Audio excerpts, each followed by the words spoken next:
everybody. This is Kurt Gowdy with Ned Martin and Tony Kubek. And some light spate years from now, when they open the time capsule, the Discoverer is probably going to encounter in the first item a recap of Game 6 of the 1975 World Series. Well, guys, scientists, I think, have said that in a billion years from now, the sun will incinerate the Earth and will all be long gone. And maybe there are other galaxies with other worlds with aliens and stuff. And if they want to find out what we did on Earth, I think Kurt Gowdy was exactly right.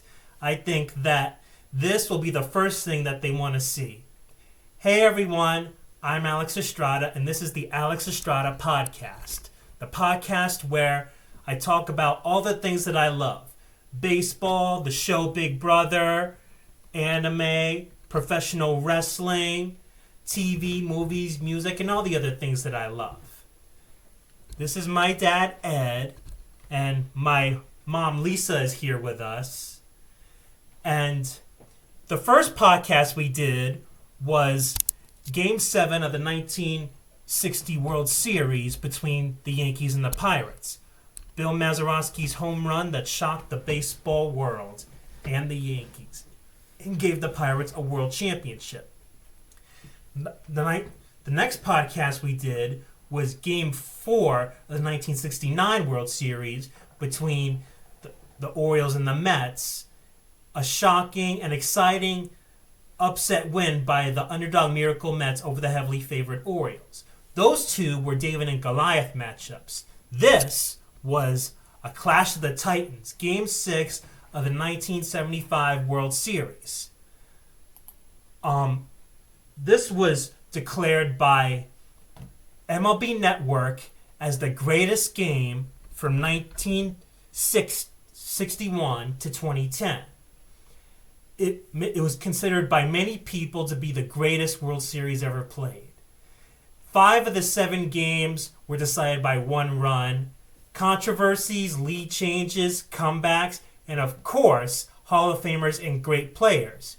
Pete Rose, Joe Morgan, Johnny Bench, Tony Perez, Carl Yastrzemski, Carlton Fisk. That's an even better cast than Game 7. Now, like I said before, this was a Clash of the Titans. I'll tell you the stats to prove my point. The Reds dominated the NL West that year. There were only 2 divisions in each league back then, the West and the East. Back then, the Reds were in the NL West. In 1975, they set all kinds of records, won 108 games, won the NL West by 20 games, and swept the Pirates in the NLCS. The Reds' offense led the league in runs scored, RBIs, stolen bases, walks, on-base percentage, and OPS+.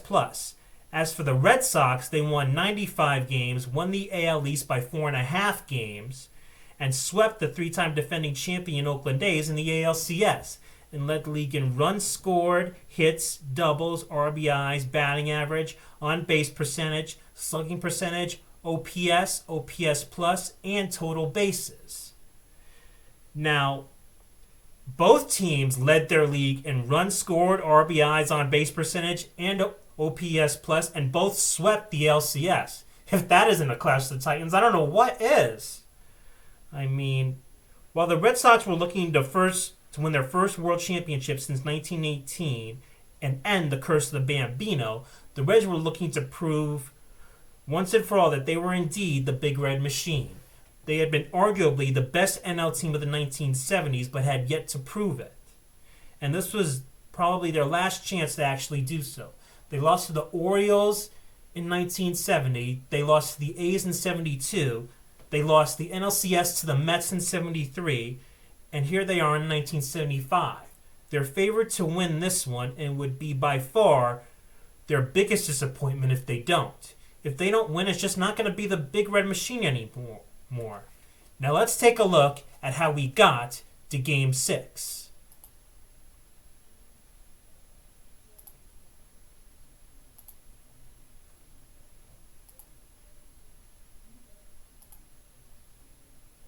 Game 1. Crowd on its feet here at Fenway on an overcast, raw day. And Petrocelli gloves it. The throw in time. And the Red Sox have drawn first blood in the 1975 World Series. Game 2.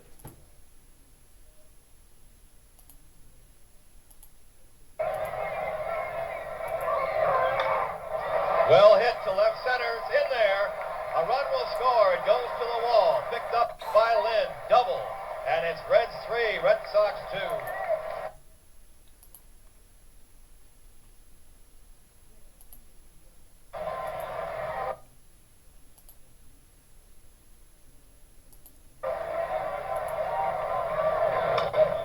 This should do it. Popped up towards short. Concepcion. There. And that's it.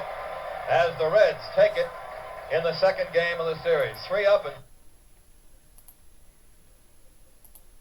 Game 3. 10th inning of the final game at Pittsburgh in the National League playoffs. Tried to winning run. Throw to second. High. By Carlton Fisk over to third. Safe. We are going to Safe down at second. We're going to have an argument. They may reverse this decision. Red Sox are arguing. Interference from the plate. They are saying that the batter, after bunting, interfered with Carlton Fisk, the catcher, in fair territory. He has to give room to Carlton Fisk so he can make the play. There's Darrell Johnson, Rico Petrocelli. Apparently, home plate umpire Larry Barnett is not going to reverse his decision.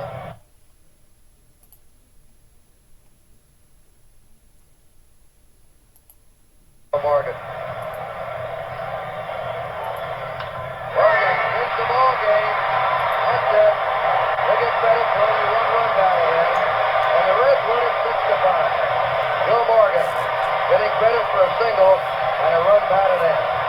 Well, he drove in 2 runs tonight. And what a game we had, and we'll have controversy after this one. Game 4.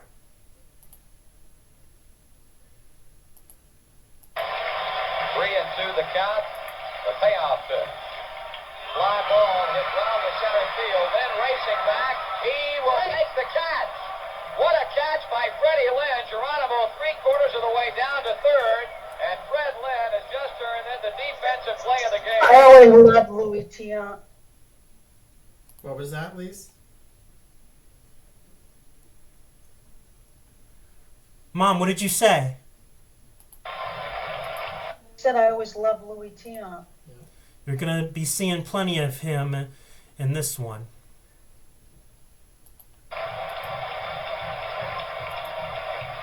There goes Geronimo. Pitch is popped up.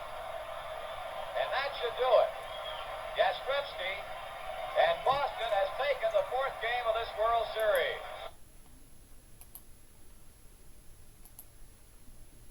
Game 5. Hard hit balls, that is if your pitcher does his job. Well, there's a blast in the deep left center field, and it's tied up. Boy, he's happy. He clapped his hands when he rounded first base. He finally broke out of it. 0 for 15, and Tony Perez makes his first 1975 World Series hit, a big one with a game-tying 4th-inning home run. Reds dugout a little bit happy, you might say, and Joe Morgan there, all smiles. Sparky Anderson, they love to see this guy hit.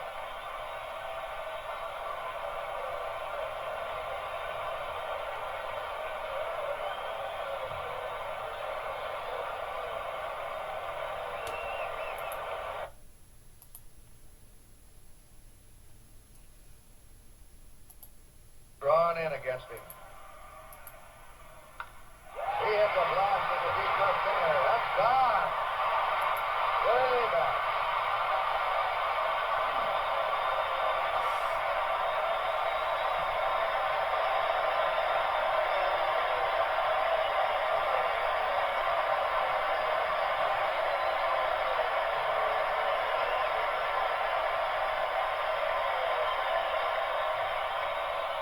This was game 5.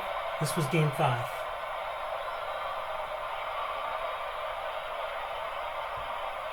We're congratulating little Joe. He had a little bit to do with that, of course, and he's trying effect that Cleveland had. And Morgan on third, he was pitching from the stretch to Perez. And most pitchers can't throw as hard or as effectively from the stretch as they can from the full windup. What a way to come out of a slump the way Perez tonight. 2 homers, 4 runs batted in.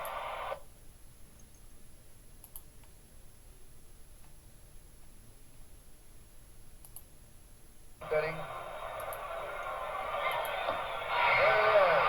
Equal stretch, pitches on out, and the Reds lead 3 games to 2 in the 9th inning.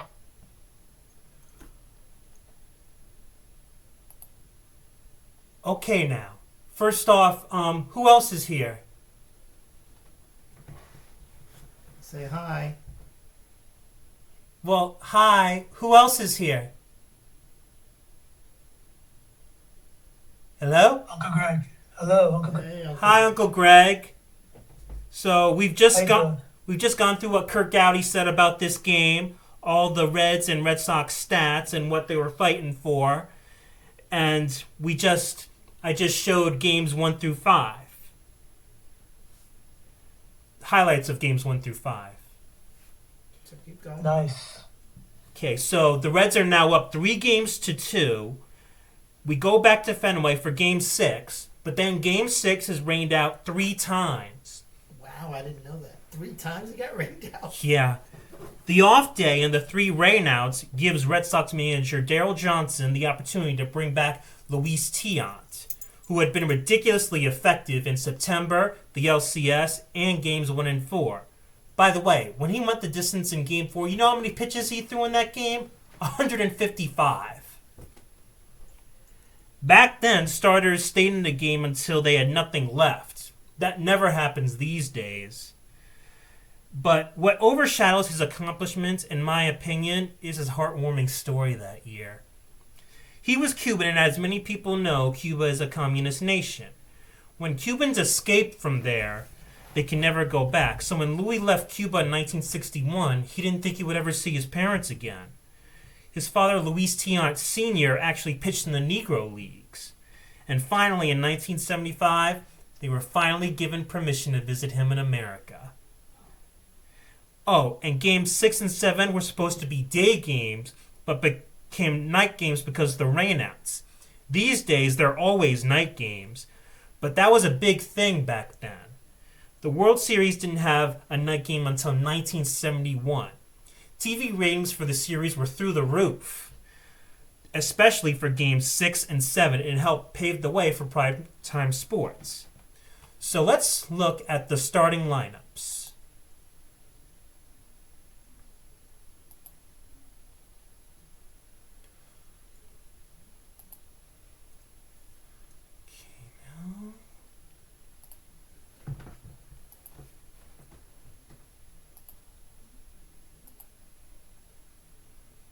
So, there it is. The Big Red Machine. I mean, Rose was the MVP of this series. You look at this lineup, they didn't call it the Big Red Machine for nothing. I mean, this is an all-star lineup. I mean, 3 of these players are Hall of Famers. Ken Griffey Sr. was a tremendous player. George Foster was the MVP in 1977, which was the year he hit 52 home runs. Dave Concepcion and Cesar Geronimo were also great players. Let's take a look at the Red Sox lineup.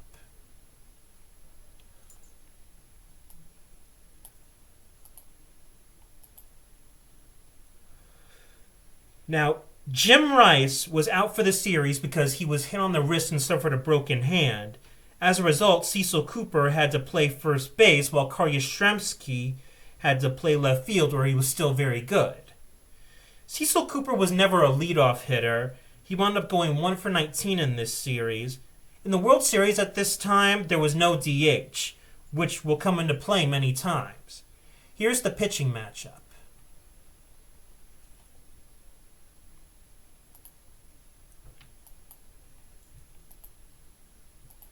Wow, 260 innings for Louis Tiant.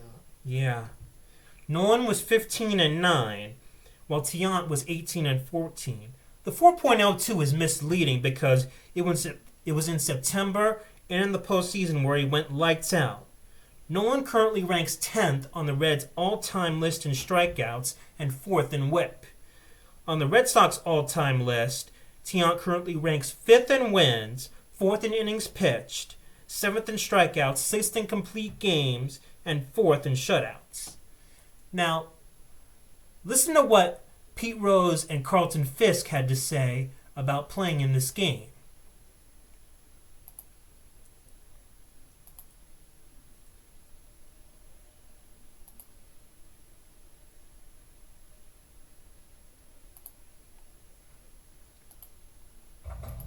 I went up to bat and I looked back at Carlton Fisk. I said, man, isn't this the most exciting game you ever played in? This is the greatest game I've ever played in. This may be the greatest game in the history of the game. This is the greatest game, and I'm just glad that, just yakking and going on. I was telling the truth. I was having fun. I mean, win, lose, or draw, man, I was happy to play in this game. I mean, let me tell you something, man. I played 3,500 games, and that's the most exciting game I ever played in. Are we ready to watch Game 6 of the 1975 World Series between the Reds and the Red Sox? Yeah, let's get at it. Okay, now. So, to set it up, Joe Garagiola, Dick Stockton, and Tony Kubek are at the mic.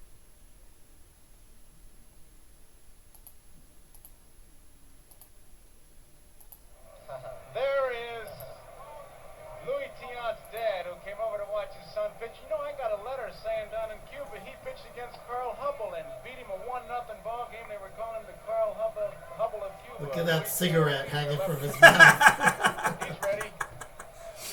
And hopefully for the Red Sox, so is Louis Tiant, who needs the victory tonight. The Red Sox do to avoid elimination. And the last time we had a World Series decided in 6 games was in 1959 when the Dodgers beat the Chicago White Sox.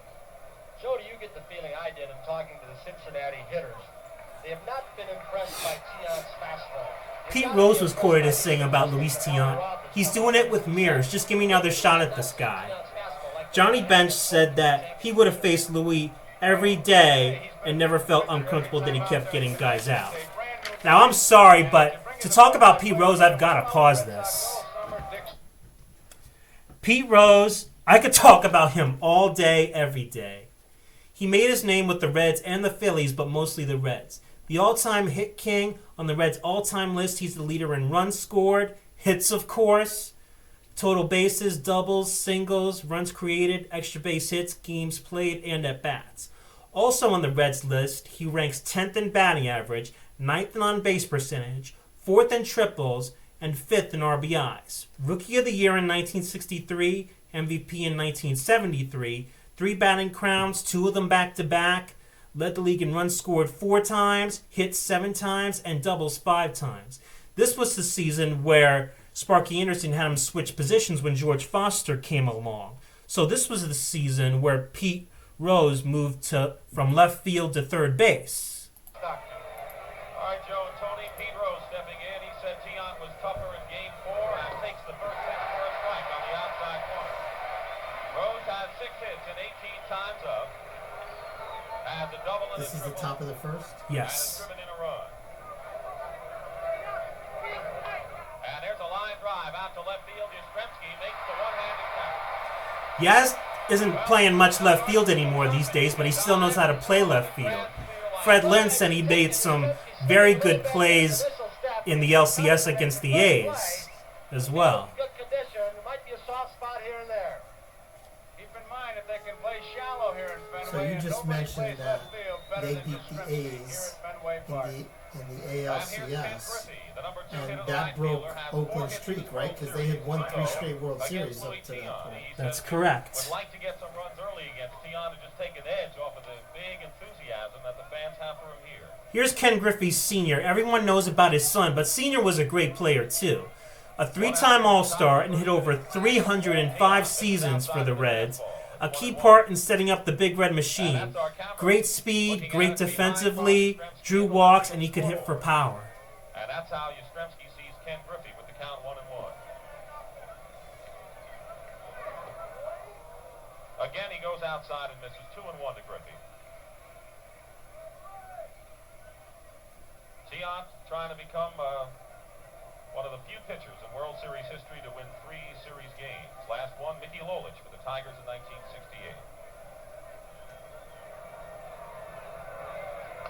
2-1 pitch is foul back.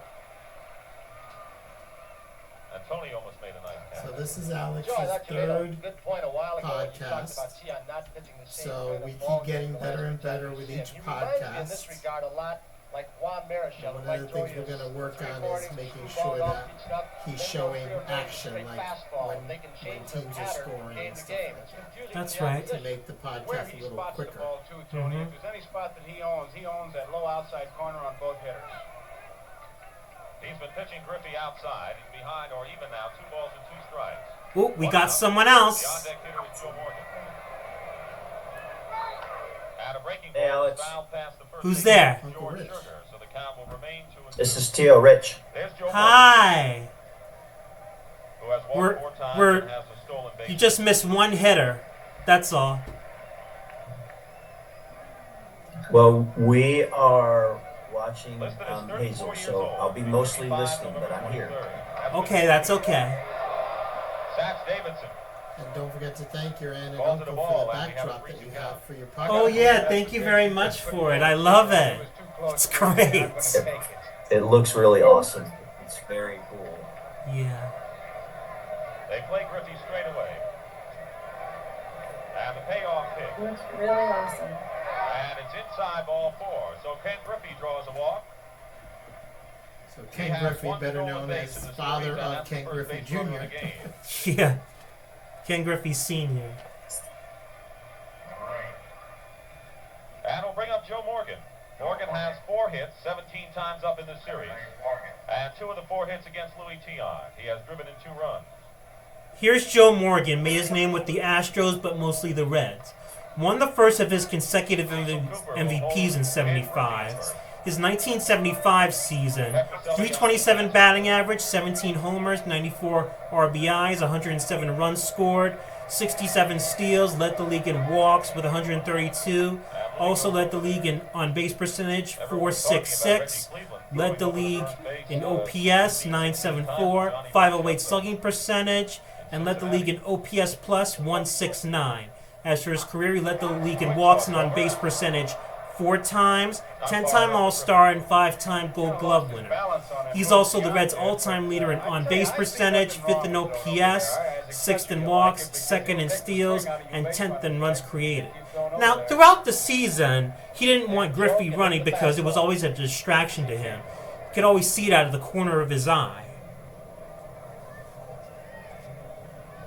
And Tion's first pitch to Morgan is And taking out ball of 1. everybody on the big red machine, Morgan he was my favorite handled player. his clinic before the ball game like he does all the And it time. was Joe, always he had because of his Concepcion, famous Griffey out back there around the first elbow, base left back. elbow. Then Oh, ball yeah. 13, Yeah. 14, he made a mark on the grass. That's how far they're See going if to he go sh- off Tion. if they show The it a little maximum Yeah, they can't do show possibly. it. Right there. See what Morgan does with his left elbow. He did that in high school. Rudy Oh, that's Ray what was they a just high school talked teammate about. of his. Started way back then. Pitch to Morgan, the fastball on the outside corner for a strike. Looks like Tion And is no, going to Greg, the I didn't outside plan of that. the I didn't even know he was going to Cincinnati mention it right Well, before I'll I tell you, if you had a young talked pitcher, about that's it. what you would tell him if he had that kind of control. Never mind what you throw. Throw it low outside, and you about 3/4 of the way to the Hall of Fame. 1 ball, 1 strike, 1 out. Griffey the runner at first. And a let-up pitch, straight change. Misses 2 balls and a That strike. was like the Ephus Tion pitch. pitched complete game victories in the first and 4th games of this World Series. 5-hitter in the first game shutout. Louis used to be a flamethrower, but after he hurt his arm, he had to reinvent himself. That's why, you know, as he makes a pivot, he showed his whole back and nasty off-speed stuff, side armors. And just to let you know, Alex, in addition to the 4 people Tion is outside. Louis likes to work faster than he's working signed up here. on But with a Discord speed right now, version, there Ken are Griffey on 5 at first. people He's taking his time. on Facebook Live. Awesome. Morgan doesn't like base runners moving too often. They say, or he says, it distracts his attention. He cannot concentrate on the ball. He has given Sparky, if this might not come out right, permission to run guys in situations like this or with 2 strikes. Give him permission. And the throw over to first. first base umpire there is Art France. It's early in the game, but this is one of your key situations already. Say With hi to your Kevin first Gleason. 3 and He's 1. on Facebook Live. Hi. Cecil And your Cooper. sister's on Facebook Live. Awesome.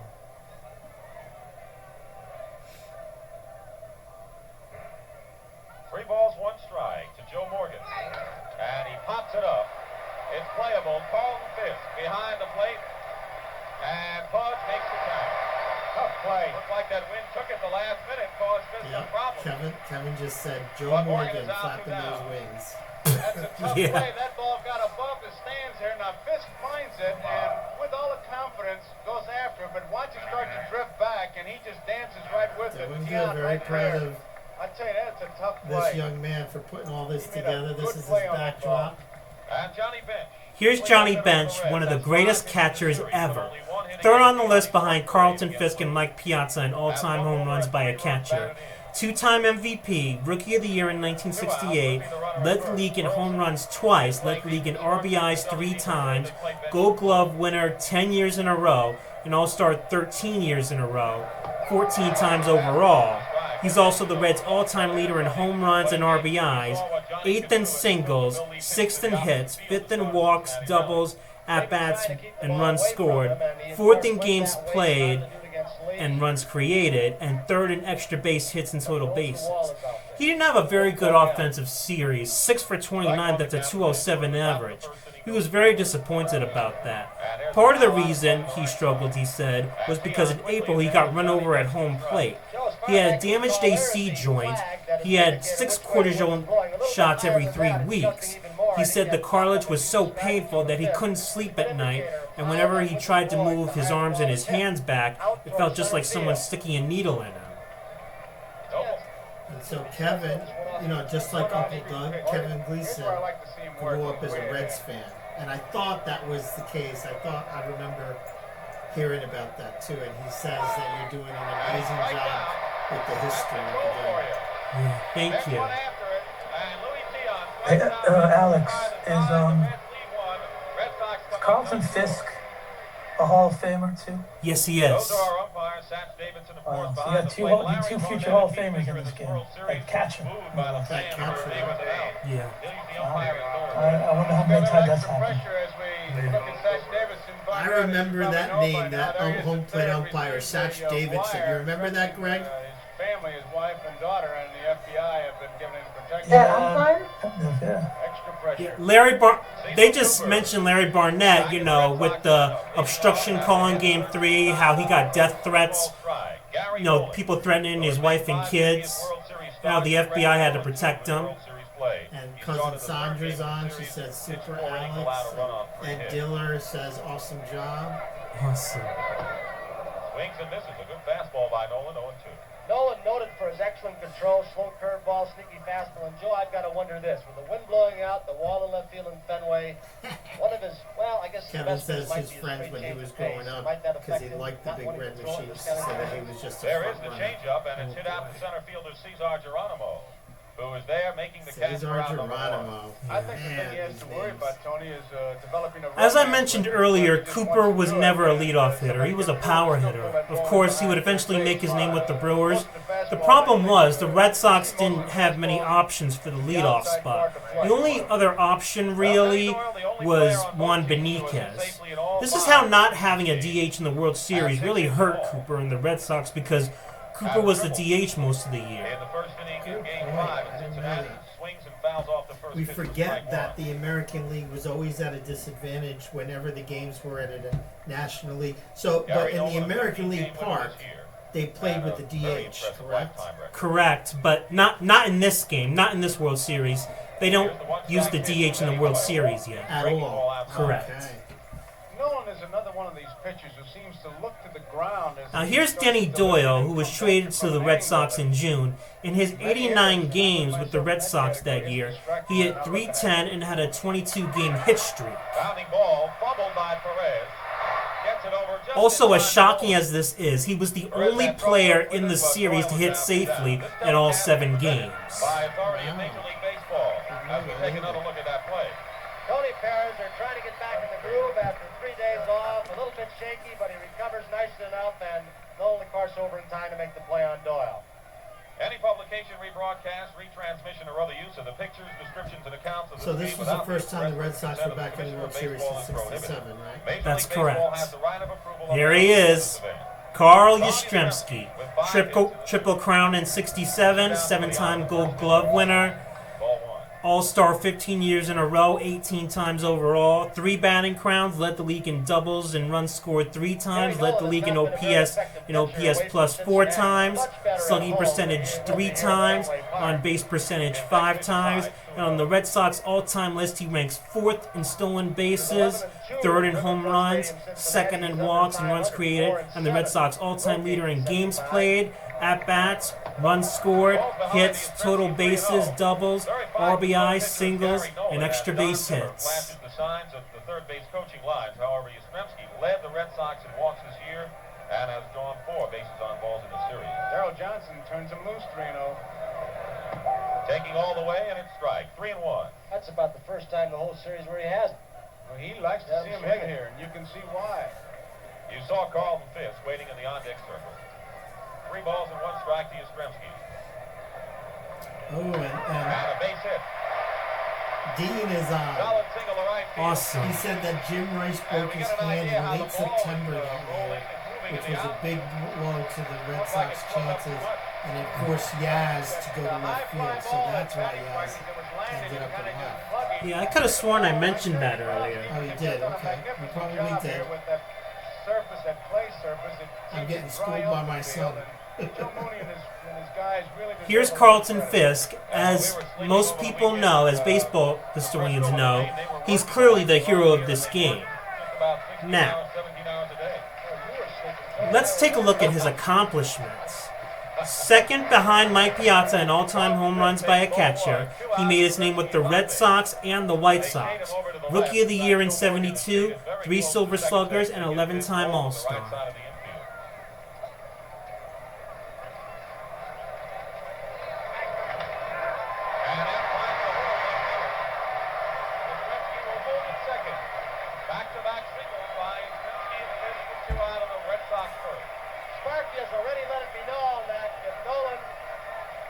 Here comes Fred Lynn, one of the best rookie seasons in history.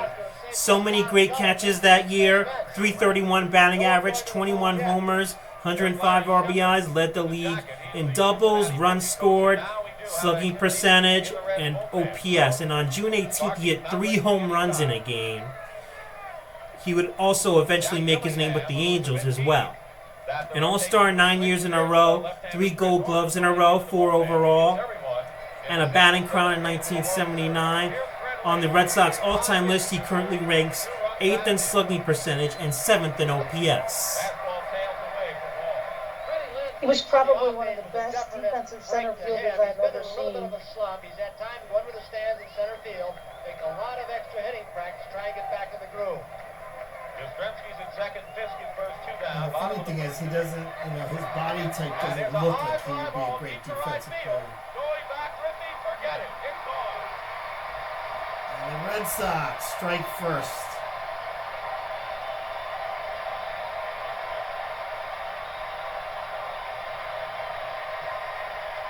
And this place is rocking.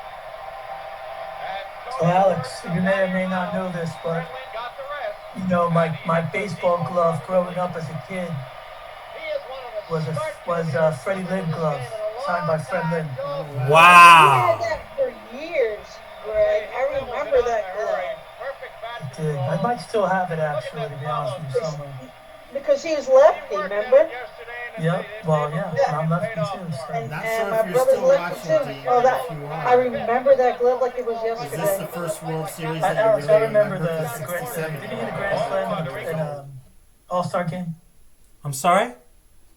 Didn't Fred Lynn hit a grand slam in an All-Star game too? Yes, he did. I believe later on when he was with the Angels. Yeah. Okay, so Rico Petrocelli got out to end the inning. Neither team scored in the second inning. Gary Nolan was removed from the game for a pinch hitter, but the Reds didn't score.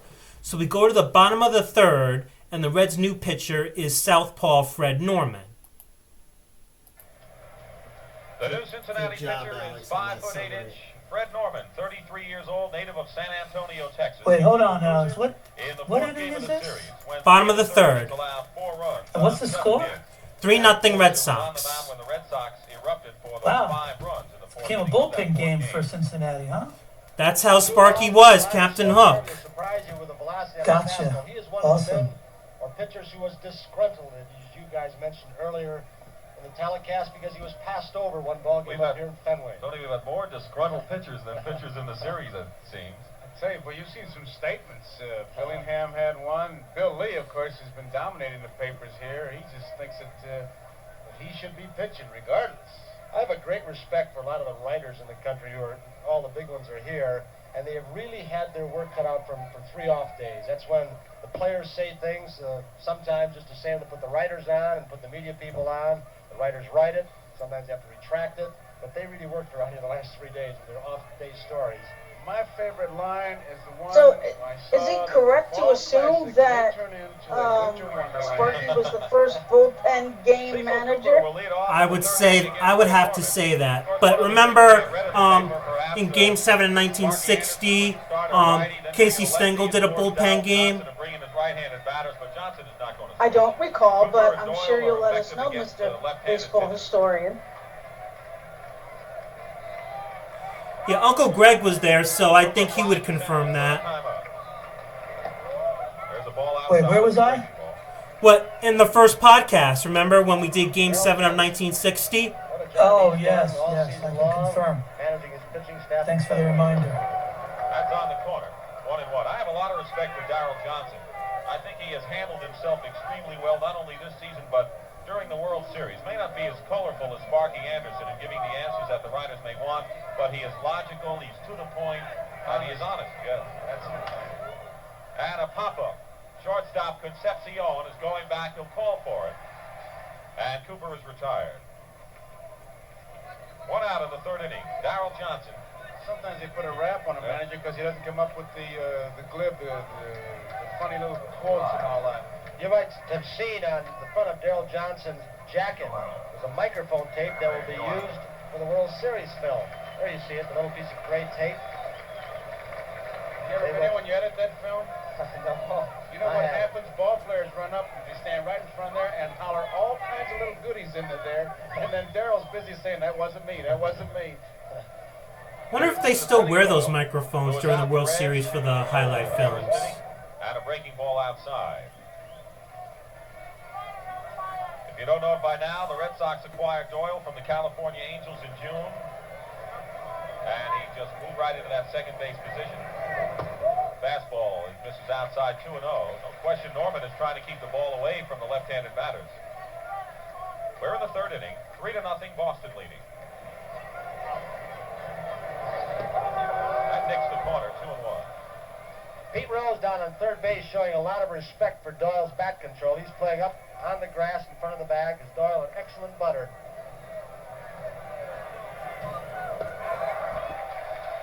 Three balls and a strike. Not only can Doyle bunt, if you pitch him inside, he can pull the ball, as he has done as Don Zimmer, the 3rd base coach. He's been a very active man at third during those coaching lines during the season. But Doyle can serve base hits out to left, center, and right, short right field. That's where he picked up most of his hits this year. 3 balls and a strike.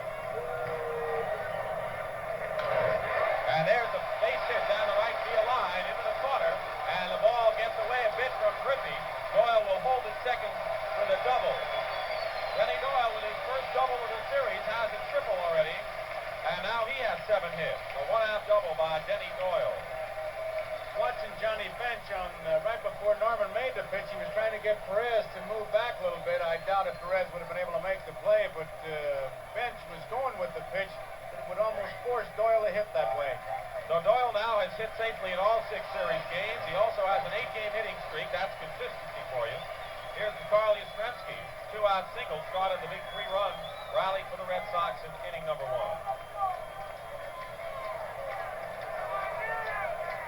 In that first inning with 2 out, Yastrzemski singled. Fisk got a base hit, and Lynn homered into the right field bleachers to provide all the runs of this game. 3-0 to score. There's the ball.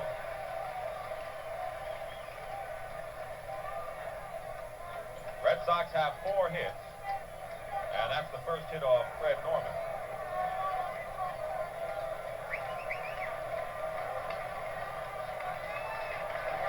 And he takes the big cut, fouls it back. 1-1. Lisa and Greg, you guys are getting the shared screen, right? You're watching the game? Part of this packed house tonight here at Fenway Park. Or is it just Alex on the video?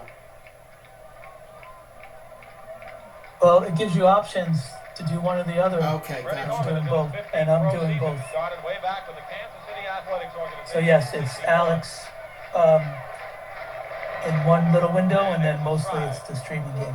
Gotcha. Alex is in upper right. Hi, Do you Alex. think Yastrzemski may be vulnerable to an off-speed pitch? Because Hi, it Dan. looks like Thanks for he's taking watching. a big stride for that pitch, and maybe he's off balance a bit. But his bat is back, Dick.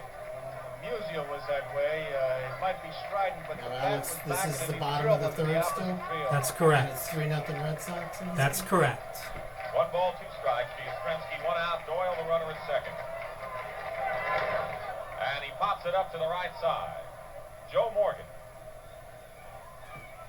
makes the catch, took a look at where Denny Doyle was. 2 down in the 3rd inning. And now we'll see Carlton Fisk. And how many Hall of And you Famers are got on the 2 Reds? outs. There's Jack Doyle warming up. 3. 2 outs. Perez. Face open. Perez, Bench, and Left-handed Morgan. pitcher facing Fisk. I got to think twice with Freddie Lynn coming up next. A left-hander. Oh my God, that's like the trick question, right? Because you know, I wasn't even. I messed up. I was looking at Rose, Morgan, and Bench. That's right. It should be 4. It should be, yeah. That is a So- trick question.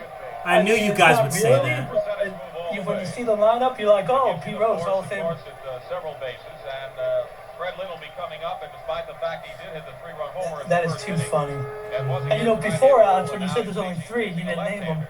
I'm like, oh, I thought there was 4. He missed Perez. During the course of the year, Dick, has been Oh, somewhat that's effective, funny. I think, against left-handers. Of course, you didn't see as many up here in Fenway Park. A little tricky move. Yeah, the air horn in the background. It's Freddie, funny. when he stroke is right, likes to go a little bit more the opposite way on left-handed pitchers. You get thrown out now. You can't bring those in anymore. So, who's up in the series right now? The Reds are up 3 games to 2. In his first home run since September 14th. This was a must-win for the Boston Red Sox. Fans give him a That's well-deserved right. ovation. To bear out what you say about using the whole park, the key is Geronimo, and he is directly in line with the bag in center field. They're really straight away. 2 out, 2 on for the Red Sox in the 3rd. Big cut by Lynn on the high fastball. Strike 1. Lynn is the first rookie to hit a home run in the World Series since Reggie Smith, who was with the Red Sox at the time, hit a pair against the Cardinals in '67. Look at him lining up with the bag. Geronimo in center field. He's got a lot of room in his ballpark. 1 strike to count. And a breaking ball outside.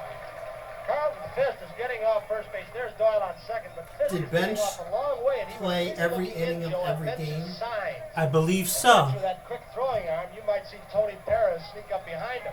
How about that, Greg? The catcher playing every inning of every game of the World Series in October after a 162-game season. Freddie went to that pitch. I mean, players back then in the 70s were workhorses.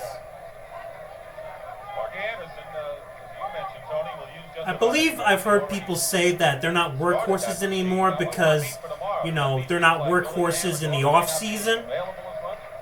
I think they still are. I think it's a different mindset.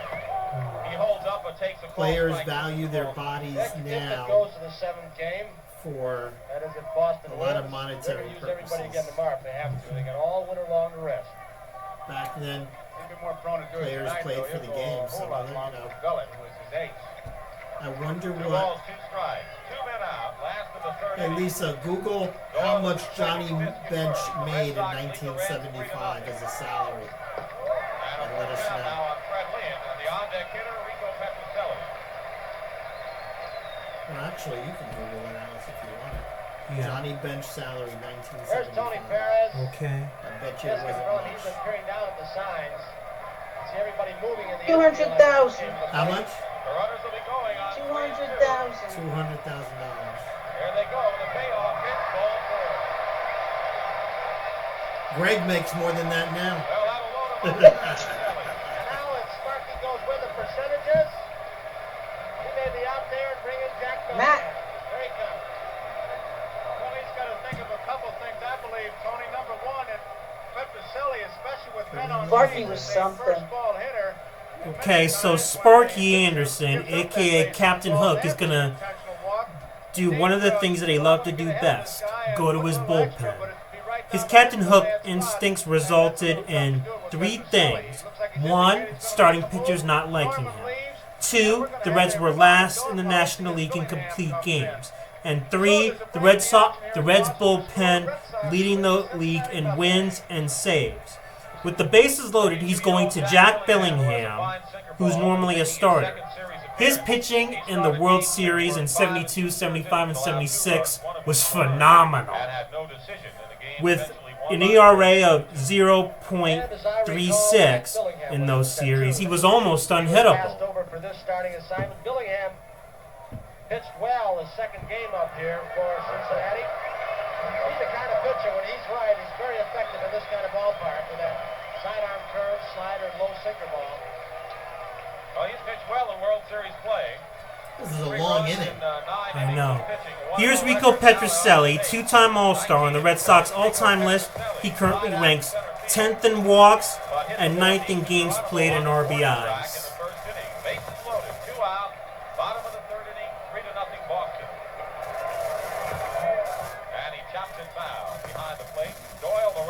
What's the famous story about this hitter, Petroselli? Didn't something bad happen to him? Let me see. Didn't he have a season-ending injury or something? Yeah, I think I don't know if it was season-ending. I almost think it was career-ending. Career-ending? Is he the one who got hit in the head? No, that was... That's Tony Conigliaro. Oh, okay. All right, well, there you go. And there I you go. vaguely remember something with Petroselli as well.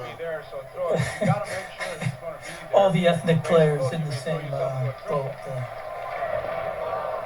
Big cut by Petroselli, and he misses.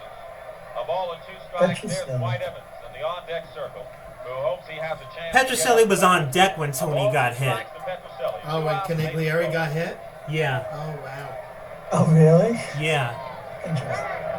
Oh, I got him confused. Oh, wow, that was a wicked pitch. Yeah, it was. I thought he broke his wrist. does the job. And after 3 innings here at Fenway Park in Game 6, Boston 3. Louis Tion's mom enjoying it all here at Fenway Park. And Louis Tion Sr. is proud. How about her? Her husband told her to do that, and she looked over. Look at my mom. She's been on television so I didn't much, realize what to that do with that MLB couch. was having 20 games on NBC this year. Beautiful shot. Coming up, yeah. Yeah. This is a big story in this World Series. Just like old times, huh, Dad?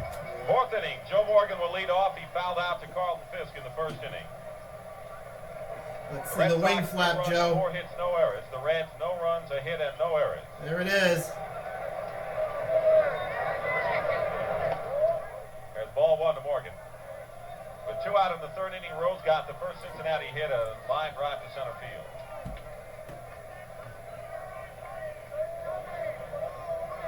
And the leadoff pitch in for the stride. Say, is it too early to say yet? The game's never over till the last stop with the wind blowing out in Fenway with Cincinnati in town. Just trying to audition for that cliche show.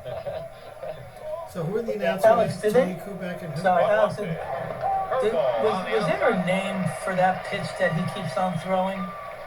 The really, really slow off-speed pitch. Did he have a name for that pitch? Ephus pitch? Well, I don't know if he called. I mean, I'm wondering what he called it. Maybe he had his own name for it. And But a ground ball. Second base. that is some off-speed pitch. Yeah. Bill Lee had a name for his Ephus pitch, the space ball. So you talk about being effective at home or away. Tion loves pitching in this arena. 1 out and Johnny Bench. Bench struck out in the 1st inning. Let's see if he works on him the same way. Remember, Bench chased a bad ball the outside part of the plate.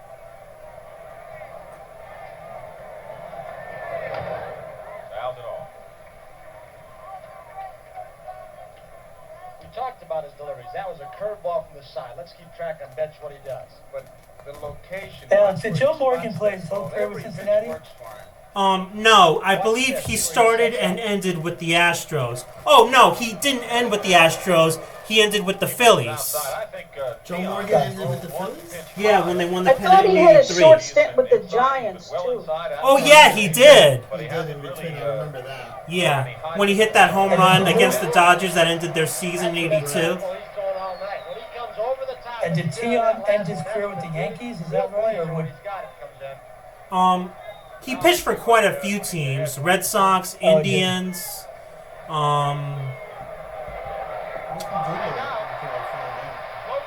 Damn, these guys they don't even have a chance against him, man.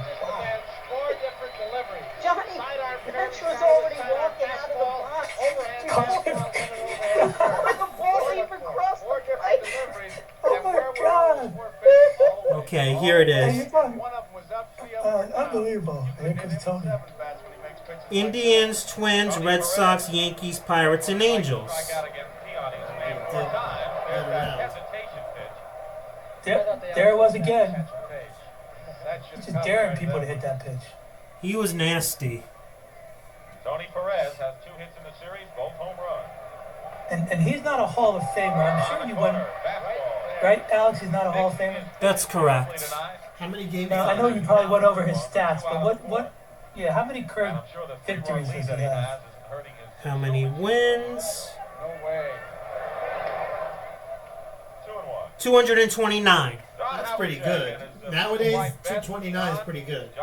Yeah. Yeah, but he might have had 200 losses too, though. Yeah. 172 losses.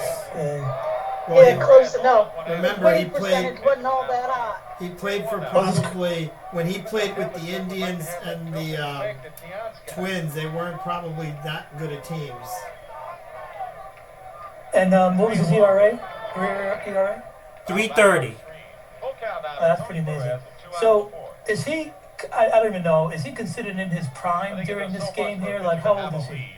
You know? He was. I think they mentioned his age at that time. He was almost 35. So he was late. Oh wow. He's probably older than that, having defected from Cuba. He's the Satchel Paige of Cuba. Yeah. 2,400 strikeouts. Throw strike to then he have a couple of different pitches. That's Yeah, I not a bet bad he's been resume. brought up a few times in that Veterans Committee. Yeah, that's not a bad resume. 2,400 strikeouts. You're nothing. I wish I'd have said that. That's pretty good. Write that down in case we He has it written down. He's been waiting to use it. No, I haven't. I haven't got nothing. You guys are rotten. All right, here's the payoff pitch again. It's Tony Perez, line drive, and it's past Doyle. Sharp hit, and Perez. Oh, who else is here? Dwight Evans likes to play a little decoy out in right field. Hoping maybe Perez would. If you hover over it, didn't. So that's the second hit of the game for Cincinnati. Oh, Kevin Gleason. All right, Kev's on the actual. Welcome Hey, aboard, G. Brings up George Foster. Thank you, guys. Good to see you, Alex. Great job with this. Thank you very much. Now, Foster does everything he can here's to George protect the pitcher's own Foster, score. He knew an it. all-star 4 years in a row, 5 times overall, Silver Slugger in 81, MVP in 77, the year he hit 52 home runs, 149 RBIs, 631 slugging percentage, 1.013 OPS, 388 total bases, and 124 runs scored. Led the league in home runs back-to-back years. Led the league in RBIs 3 years in a row. On the Red Sox, on the Reds' all-time list, he currently ranks 10th in RBIs, 8th in OPS, 7th in homers, and 3rd in slugging percentage. And just like every other player, the moment he became a Met, he was a dud. Picked it up and walked away with it. Strike one. Very true, Eddie, but he was up there years at that. That's true. There'll be no throw over there. So is this the inning where they score? No, not yet. The Burleson definitely should have made a better throw. I mean, this is such an easy play. He got in front of it. Yeah, nothing tough about it. He just did not make. That's what you call That's what you call run prevention right there. That's like Chuck Knobloch throwing to. Yeah. What happens? You get a ball, it's a little wet spot. You got tied up too. He started to go across the back towards Okay. the base. Definitely E6. Made the throw look a little worse than it was. So now who else is here? Somebody just joined. On an error here. Uncle Doug. Oh, hi! I knew you'd make it. So Uncle Doug, there's one of our good friends up here, Kevin Gleason, is on also, and he was a big Red Machine guy as well. I always liked Kevin an awful lot. Hey, Doug. How are you, pal? Good to hear from Good. you. How you doing, buddy? Good, good. No matter how much others may disagree, Game 6 did not resolve the outcome of this World Series. That's correct. No, it didn't. I remember where I was when I was watching this. So Dean, I was scrambling back. Dino was watching via Facebook Live, Doug, and he mentioned something that I realized that Jim Rice. Jim Rice had broken his arm or something during the summer, and that caused Yaz to have to play left field. I didn't realize that. Well, I'd forgotten if I don't remember that either. Yeah, I had mentioned it at the beginning. Is in the Cincinnati bullpen. We can expect to see just about everyone but Don Gullet out there tonight. All this is so nostalgic. Thank you, Alex, for bringing back a lot of great memories here. You're very welcome. Yeah. Crowd beginning there. I mean, I tried to emulate Louis Tiant in Little League. My dad got mad at me because I tried to pitch like Tiant. Couldn't find the strike zone. Oh, jeez. Did you perfect the Ephus pitch though, at least? Red Sox Didn't got that 3 kid runs in the first on the inning. Bad News 2 Bears outs. in the Trevor second Fisk one, got Carmine? back-to-back singles, and He Fred tried to Newman pitch holding like to the right field Tiant, bleachers. and he couldn't hit the strike zone either. That's hysterical. A lot of people did, Lee. A lot of people did. So far. Carbo, I wasn't the only one. The 2-1. So Doug and Kev, we're in the, what inning are we in now? Top of the fourth. And it's still 3-0 Red Sox? That's right. On the black. There's Karras at third. There's a lot of time for a little red comeback here, isn't Cooper there? holding him on. Oh, yeah, I forgot to mention about Dave Concepcion.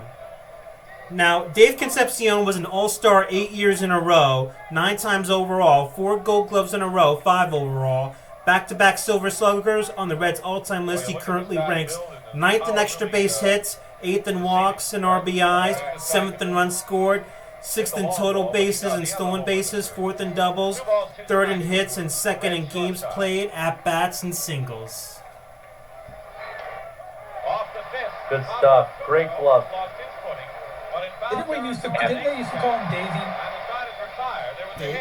Yeah. EY.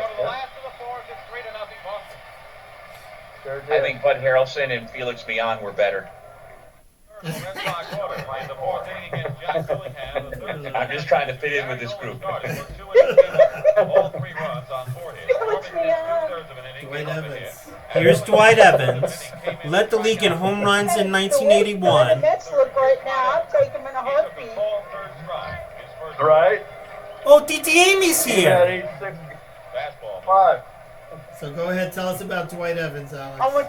Here's Dwight Evans. Led the league in home runs in 1981. 2 Silver Sluggers, 3-time All-Star, 8 Gold Gloves, led the league in walks 3 times, OPS twice. On the Red Sox all-time list, he currently ranks 5th in singles, RBIs, and home runs, 4th in hits, total bases, doubles, runs created, and extra base hits, 8th in triples, 3rd in runs scored, and 2nd in games played. 2 balls and a strike. Alex, probably, in my mind, the best defensive right fielder in the history of the game. Oh, yeah. Really? Definitely one of the best. His arm is one of the main reasons. Be very careful there, Mr. Gleason, because you're talking to a lot of Roberto Clemente fans. Yeah, of course. I know. Of course, in this game. I meant to say one of the best. Yeah, in this game, Dwight Evans will show why he was one of the best defensive right fielders. We'll get to that. And my Titi Amy's here. Hi, Titi Amy. Hey, love the background. Thank you very much. Thank Uncle Rich and Titi Arlene for that. That's awesome. Hey, Alex, did Dwight Evans play in the 1986 World Series as well? He sure did. He hit 2 homers against us in '86, actually. But Greg, if you remember, what we remember about Dwight Evans is the fact that I think Straw or somebody hit a home run that went off his glove. Lenny Dykstra. Right field. Lenny Dykstra, that's right. Yeah. It is a tough position Okay, that's... to play, more so maybe in the daytime when you have a sun problem also.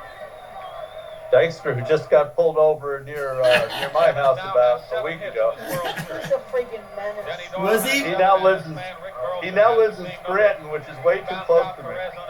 Wow. I didn't realize that's where he got caught, G.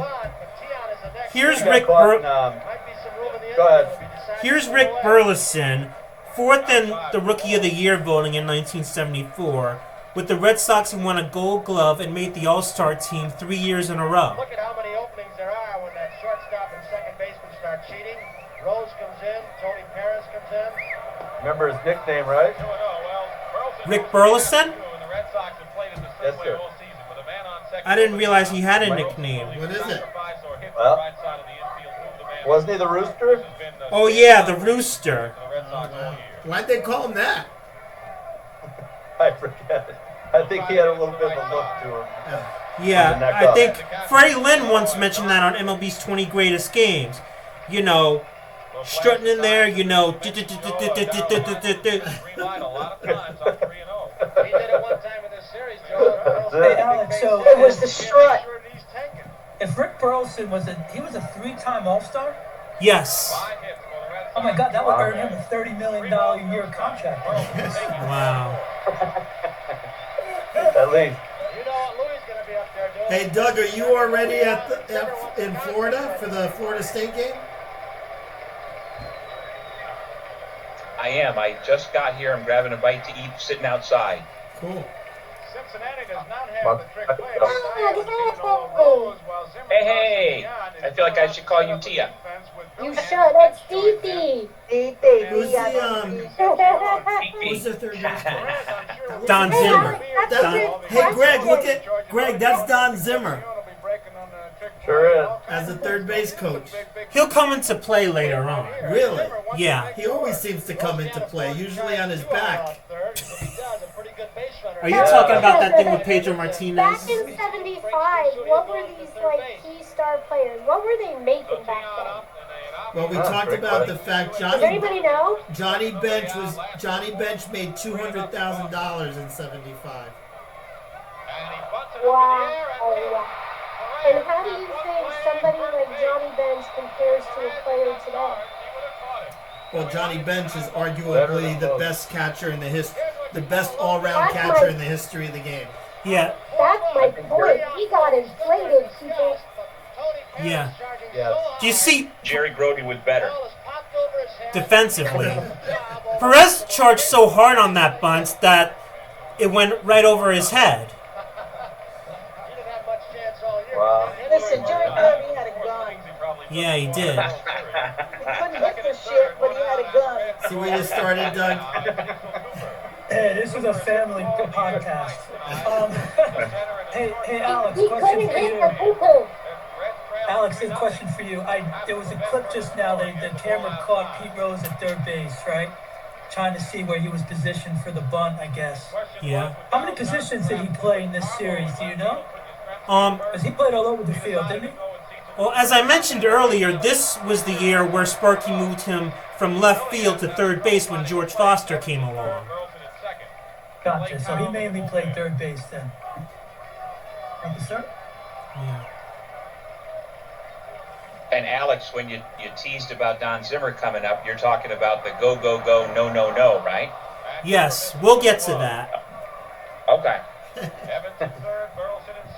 You guys are going to educate me because I don't know what that is, what that means. You'll see. That doesn't ring a bell to me either. I remember now. Yep. So, Doug and G, since you guys are both the big Red Machine fan, Did you guys, when you were young, ever get a chance to go to Riverfront? And it'll be up to Denny Doyle. No, did you, Doug? I didn't get to go to Riverfront until it was a different stadium in my journalism career. Covered one of our local players making his major league debut in Cincinnati. What was that? It was Rob Howley's a Marlboro High School graduate. Back in 2000, I think it was, around then. Might have been early 2000s.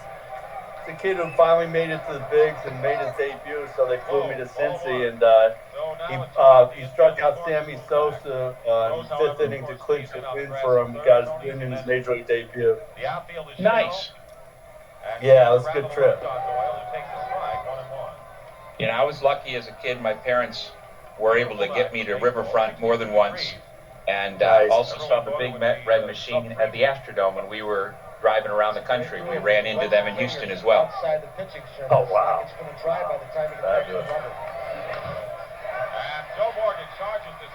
So when they were in New York, Kev, did you get a chance to go down to Shea Stadium to watch the Reds play? There was a hit, 2 men left. No, from Syracuse, it felt like Shea was a world away. You know, I didn't get to Shea or Yankee Stadium until long after I got into many of the ballparks around the country. And how about you, Kev? Yeah, no, I didn't go to a baseball game until Montreal Expos and LA Dodgers in 1970, I think it was. My dad took us to Montreal. We saw the Dairy Park see the Dodgers play the Expos. Here's Cesar Geronimo. That was the first game I ever saw, but he flies out.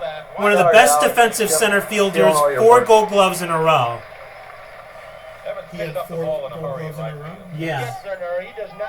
Hey, Alex, question about Denny Doyle. Did he have siblings playing the major leagues, or was he the only Doyle? I feel like there were multiple Doyles. Yeah, there were multiple Doyles. Let me see if there's any relation. Ed Armbrister, the guy who changed the course of Game 3. So Ed Armbrister.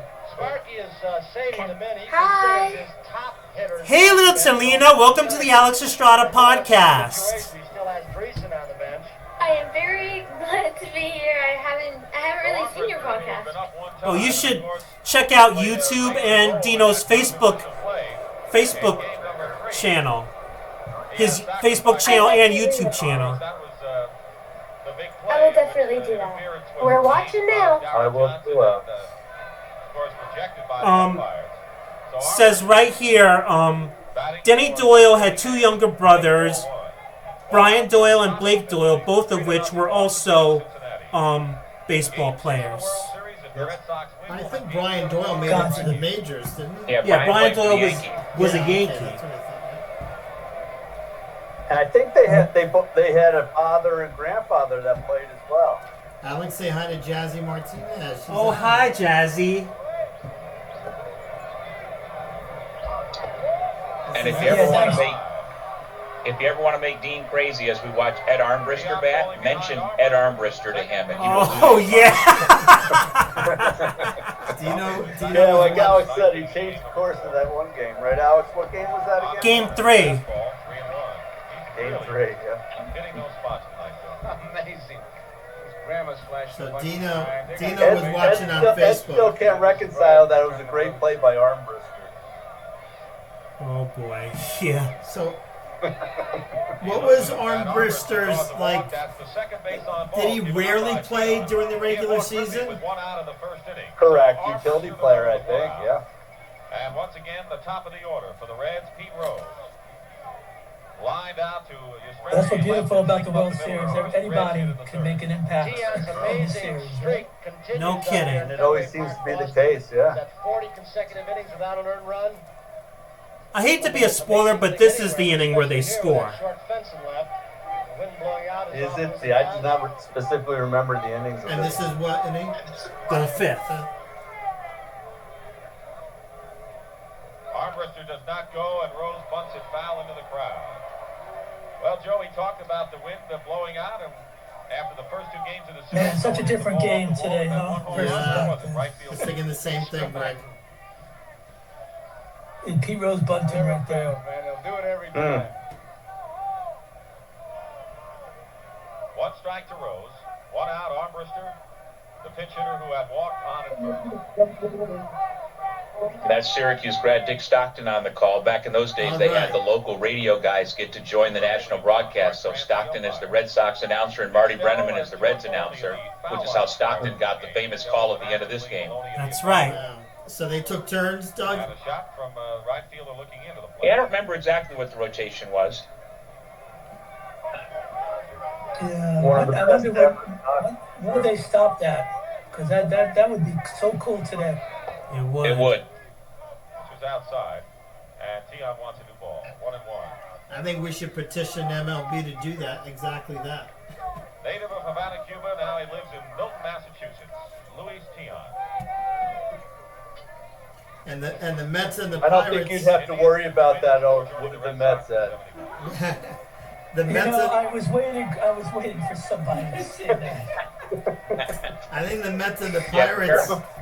The Mets and the Pirates What you actually wish for, you'll have. One pitch to Pete Rose. Careful what you wish for, then you'll have Susan Waldman calling a World Series game. Oh my gosh. Oh jeez. Yo, that was a strike. That was a strike. I don't care what anybody says. Look at it. That's what he's That was a talking. strike. Look at Pete Rose. That's what he's talking about. Tion's glove. We can take you with some of these powerful lenses. Rose could draw a walk with that crouch, couldn't he? In the ballpark. Two balls and a strike. And a little Alex, who did Pete Rose say during this game? Isn't this the greatest game? Isn't this great? Oh, I'll mention that later on. I'll get to that. And he actually he mentioned it in his intro as well. What? When he called it the greatest game. Yeah. Yo, this is some battle right here between these two guys. Yeah. That's Clay Carroll one. Yeah. I showed at the beginning Pete Rose and Carlton Fisk saying that this was the greatest game they ever played in. Cool. Nice.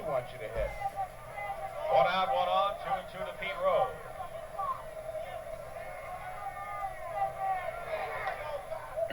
And a little tidbit, Kev, that Doug came very close to being one of the Reds broadcasters if it wasn't for a team ownership change at the last minute or something like that. Oh wow! When was that, Doug? Well, Edwin may be a little kind in that, but it was 4 or 5 years ago. But yeah, it was a chance. Wow.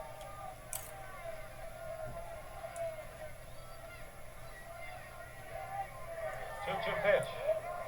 And the count runs Like the Gary Cohen story, a favorite team ends up with an announcer for their favorite team. Doesn't happen often. Just flip the ball and it's down there before you know it. So I know Pete Rose is usually locked into at bats, but he looks especially locked in here. Yeah, how many pitches so far in this at bat? Let me see. 7 or 8. Yeah. Something like that. Now it's 3-2 to Rose with Armbruster on. Damn, I got up, made popcorn, came back down, and he's still up? Rose fouled it back right in here. And then fouled off another pitch. I've got a catcher and a shortstop. Grab me a beer, wheelies. The dude was nuts. The guy was, you know, he did the wrong thing. But he can't, I mean, he was one of the greatest, if not, other than Ted Williams, one of the greatest hitters I've ever 3 balls and 2 strikes to Pete Rose. had Armbruster was running on the pitch. One out there at the top of the fifth inning. had the pleasure to watch. Reds have 2 hits. The Red Sox 5. Stearns. 3-0 to score. This is an 8-pitch at bat. So far, right? Or the whole at bat? Whole at bat.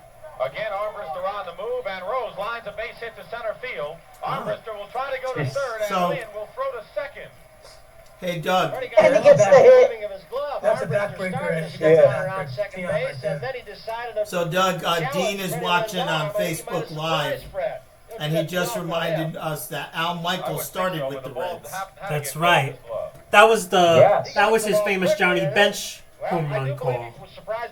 Yes, exactly, Alex. Perfect. He actually called the 72 World Series with Kirk Gowdy between the A's and the Reds. Last inning they had runners at first Oh, and third wow. with 2 out. Now they have runners at first and third with 1 out. And the I'm learning a lot tonight, guys. Ken Griffey, Yeah. who walked and bounced You know, Alex's first two podcasts, the first one was the Mazeroski home run, and then the last one was game 4 of the Mets 69 series. And both podcasts, I learned so much about stuff that happened, like in the Mazeroski game, that one of the Yankees hit a go-ahead home run, right? In the top of the ninth, was it? No, you're thinking of the Pirates, bottom of the eighth. In the bottom of the eighth, it was a totally different Pirate who hit a home run in the bottom of the eighth to give the Bucks a lead, and he could have been the unsung hero of that, but then the Yankees tied the game in the top of the ninth that led to Mazeroski in the bottom.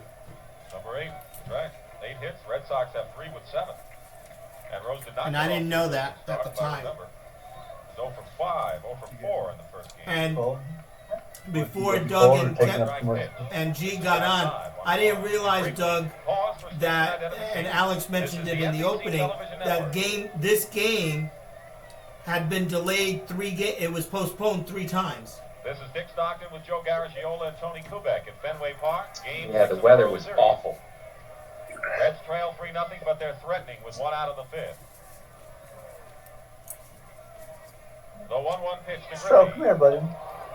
He held up, and wisely so. 2-1 now. Yeah, so Alex, I noticed, so first of all, Alex, do you want to give a shout out to maybe a little advertisement for the popcorn maker that you're eating right now? Oh, yeah. The thing is, Mom made it, so I don't know which brand. Hey, Lisa, come over and bring the brand box for the popcorn. No, turn on your camera, Mom. Do that instead. Yeah. But while she's doing that, Alice, it looks like Tion's losing his control a little bit in this inning. Yeah, you'll see that. And Louis Tion, probably by this time in the season, had thrown like 3,000 innings. Something like that. In a big hurry. That's about 2,900 more than they throw these days. It's so true. Alex showed the stat. He threw 260 innings that year. And here comes a big play. And a fly ball deep to center field. Lynn going way back, and he can't make the play. It's off the wall. Evans will recover. I thought he could have had that, by the way. Yeah. I agree. Comes in. Here comes Rose with the second run. You think, Alex, should he have had that? Yeah, well, he just ran out of room, and I showed earlier he made a similar catch at Riverfront, just ran out of ballpark right here. Now, there were a few things about this play. You know what that wall was made of? Solid concrete. I believe it, yeah. So I'm correct. He's on hit it hard. He was going. Yeah, here's the thing. You see, when he was on the ground, he couldn't move. He was barely conscious, and he had no feeling from the waist down. But Kevin thinks he should have made the play. Yeah, he thought he might have broken his back. Look at the crowd; they're stunned. He wouldn't have been hit right now. Look at the crowd. Yeah. I can't imagine how scared he must have been. I mean, and shortly after that, they put the padding on the wall the next year. He said he didn't watch this play for many years.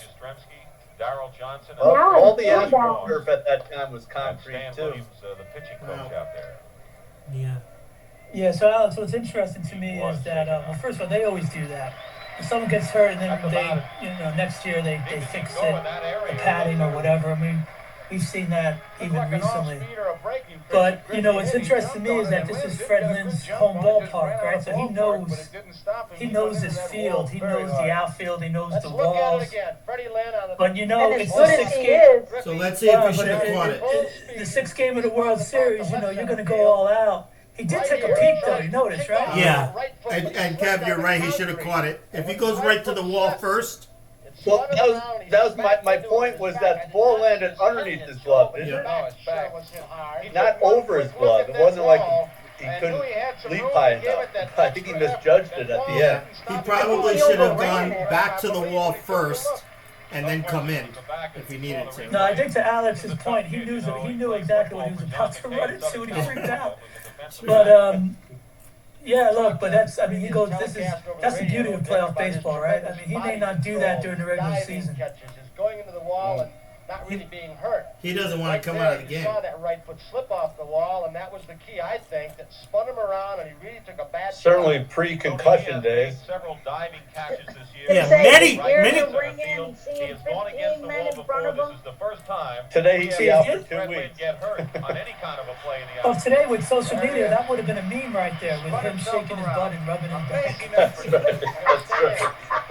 As they mentioned, he made several great diving catches that year, as I mentioned earlier, and they also mentioned that he was very tough. He played football at USC, and you mentioned he made a great catch in the river. Alex, would this be the proverbial third time around the order situation here? Is this his third at bats or second at bats? I believe this is Joe Morgan's third at bat. See, 0 for 2. So third time around the order, I mean, just how the order is locked in. Goes by the boards here in the fifth. But more important, I'm sure, to the Red Sox and Tian is the game. Ball 1 to Morgan. An amazing streak, 40 in the third innings. There's Griffey with a big hit. So what they're referring to is up until this point, Tian had thrown 40 scoreless innings, right? 40 scoreless innings at Fenway. Oh, at Fenway. Oh. As they mentioned, he loved pitching there. Perhaps play a big role later in this game. If the club is out by a lot of runs, he's not as effective. On the let-up pitch, pops it up to the left side. Yeah, that's the second time he got Joe Morgan. Yeah. For the second out. Yeah. Morgan was 0 for 3 through 5 innings. Joe Morgan has talked almost. Hey, Doug, do you know where I was asking earlier? Do you know if Tian had a name for that pitch? Pitches I do not ordinarily swing at. It was kind of like an ephus ball. Yeah, I don't remember if he had a specific name for it. I know Tony Perez liked it very much. But he did. Yeah. No, you're thinking of Bill Lee. Whether it was blooper or ephus or some Spanish word for it. And you're thinking of Bill Lee went with Tony Perez. And there's a line drive. Oh, you're right. You're right. Good call, Alex. Will play it off the wall. Wow, he played that well off the wall. Bench is held to a single. As Yastrzemski plays the left Usually field did. ball perfectly. And he was only 2 feet from the wall. Yeah, and Bench didn't have great speed anyway, but Yaz was already reeling by the time he even got down the line. I mean, look at him play this ball. Did not hit the ball well. He looked like But Yaz used to play him without a hop off the wall all the The time wall is finally hit. when he played left. Strength of bench. But Yastrzemski plays it like Catch a it right off the player. wall. Long single. Yeah, I don't think that's so impressive. It's a 3-3 ball game. The Red Sox got 3 in the first. The Red Sox with 3 in the fifth. Here's Tony Perez. Struck out But they're raking now. I mean, they're not even a mound visit. Come on. Perez got a base hit into the right field. Well, we as Met fans would be screaming at the TV saying, nobody's come out to talk to him yet. as the broadcasters will eventually mention, Dale Johnson was the exact opposite of Sparky Anderson. Hi, Uncle Doug. There you are. Fastball high and away. An activity for the first So what's time. interesting, I never really realized until I'm watching now how hunched over Tony Perez was in these at-bats The Reds have tied it here in the fifth. on his Each stance. side has 5 hits. The Red Sox have the only error. Before Game 5, he was hitless. Before he hit the 2 home runs in Game 5. Challenge him with a fastball as he fouls it back on the So, Ed, when you're talking about Tony Perez's stance, Yeah. so like 4 years ago, I did a Little League World Series game from the house with his son Eduardo, who was in his house. And Eduardo saw in the back over my shoulder up on my wall a picture I had of his father, and he could only see part of it, but he could see his follow-through. And he didn't know I was a Reds fan. He goes, "That's my dad up on your wall right there." I also forgot. That's great. I also forgot to tell you how good was Tony Perez. I mean, 7-time All-Star on the Reds all-time list. He currently ranks 7th in doubles, hits, at-bats, and games played. 9th in runs scored and singles, 5th in total bases, 4th in home runs, 6th in extra base hits and runs created, and 2nd in RBIs. Amazing. What's his nickname, Alex? His nickname? Yeah. No, I didn't realize he had a nickname. None of his teammates called him Tony. They called him... He's about to find out. Dog. Big Dog. Yeah, Doggy. Doggy. Yeah, Big Dog became Doggy. Wow. I remember that. That's right. Forgotten that. Finally, Louis Tiant gets out of the inning. He threw it by him. So it's a brand new ball game, but right now the momentum is with the Reds. Well, the Red Sox had a 3-0 lead. The Oh, look at these handsome chaps. Quieted down in a hurry. Joe, Fred Lynn was hurt for a while. Walt Frazier felt right at home back in those days. You and with Tony and with Kurt. Why don't you take the rest? Wow. Okay, Dick, we've enjoyed being with you, but we got a long way to go here. 3-3 as we're in the great. bottom of the So, fifth. Alex, if you can answer it. By the way, Dean says Daryl Johnson sucks. But he's asking, Dean is asking Alex, how many Hall of Famers were in this series? I would have to say... So we know how many for the Reds. There were 3. And probably Yastrzemski and Carlton Fisk. Those were the other 2. So 5 total? Yeah. So, coming in is Clay Carroll, winner of the only game the Reds won in the 1970 World Series against the Orioles, back-to-back All-Star. He led the league in saves in 1972, and that year was named Sporting News Reliever of the Year. One of the top relievers in the game in the mid-70s. On the Reds' all-time list, he currently ranks 5th in saves and 3rd in appearances. 1-1 the count. Owner of the Red Sox. And Doug, we It's talked funny how about... Yastrzemski had to lead off this inning after crashing into the ball. Yeah. Oh, never mind. Sorry, that was Freddie Lynn. My That's bad. right. But Doug, Greg, and I were talking about Louis Tiant's career stats. Were you on at the time when we were talking about it? They're not that I bad. don't think so. No, he could be in the Hall of Fame. Yeah, 2,400 strikeouts, 200 and how many wins, Alex? 220 or something. His ERA was in the low 3s. He has gotten consideration. Talk about Louis Tiant having won 2 series games. Well, No, he was great. He really was. He was legit. Has a shot at a 3rd if the game goes along the way it's going, and he makes it. Hey, Aaron, thanks for joining. He's been the man out of the Alex is... bullpen, all right. There's Titi Buela. Hi, Titi Buela. How's Florida? Really great. So Yaz leads off the bottom of the 5th now? Yes. How's New York? Warm, finally. Warmer. Oh, good. Good. Yeah. Sorry I'm late. I was out. That's okay. 5 for 19 in this series. Alex, did Fisk always do that every at bat? What, stretch like that? Yes, I believe so.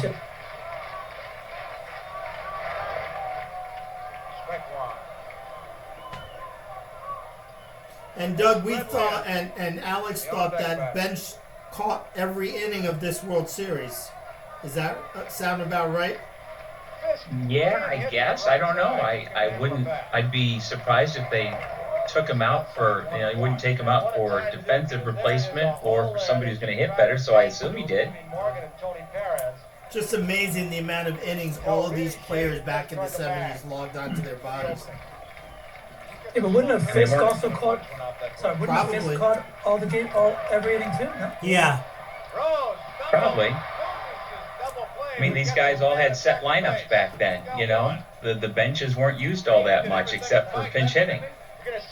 Pete Rose made a good play at 3rd base, and as I mentioned earlier, this was the year where he moved from left field to 3rd base, and he actually made a pretty good play here. Even though he lost the double play, he was able to get the force at 2nd. So Alex, Dean reminded us that Sparky Anderson's a Hall of Famer, and Jim Rice is a Hall of Famer. So that's six players and a coach. Yeah, only was Pete Rose known to be a good defender.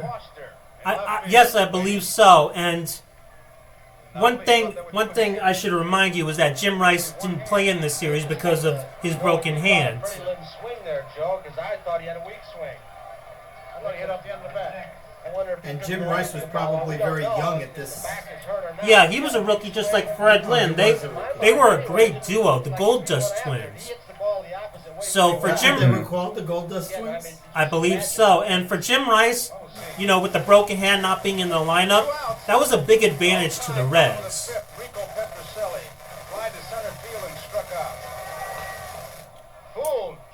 Alex, was he their cleanup hitter, typically? Who was? Was Jim Rice their cleanup hitter, typically? I'm not really sure. I mean, he must have been. Let's see if, Dean, if you can hear me on Facebook, do you know if Jim Rice was that year their cleanup hitter? I would say so. Well, the only caveat to that, Greg, would have been, he was a rookie that year, so would you have had a rookie as a cleanup? Maybe, he had a great season. He was a rookie that year. Okay, interesting. That was a heck of a play by Tion. See, he should be a Hall of Fame. But look at the way he did it. It's almost like his arm's falling off.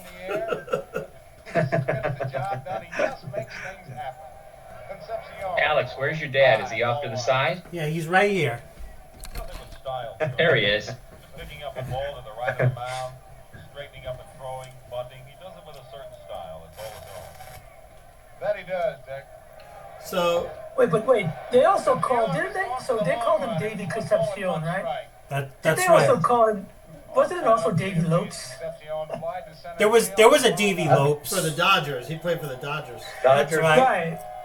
Second base. Isn't it funny though? Yeah, isn't it funny though? Like Davey, you don't hear that anymore. Davey, yeah, Davey Johnson. His name was Davey. Got some action. Probably David, because I forgot what he was. He wasn't Puerto Rican, he was something else. And Greg, Dave Concepcion from Venezuela. Venezuela, that's right. And Greg, And the he's kind answer of stuck to your there now because of what's going on. Greg, the answer to your question. Oh, really? Dean is on Facebook, and he's a humongous Red Sox fan from Maine, and he says that yes, Jim Rice was the cleanup hitter that year. Oh wow. Yeah. As a rookie.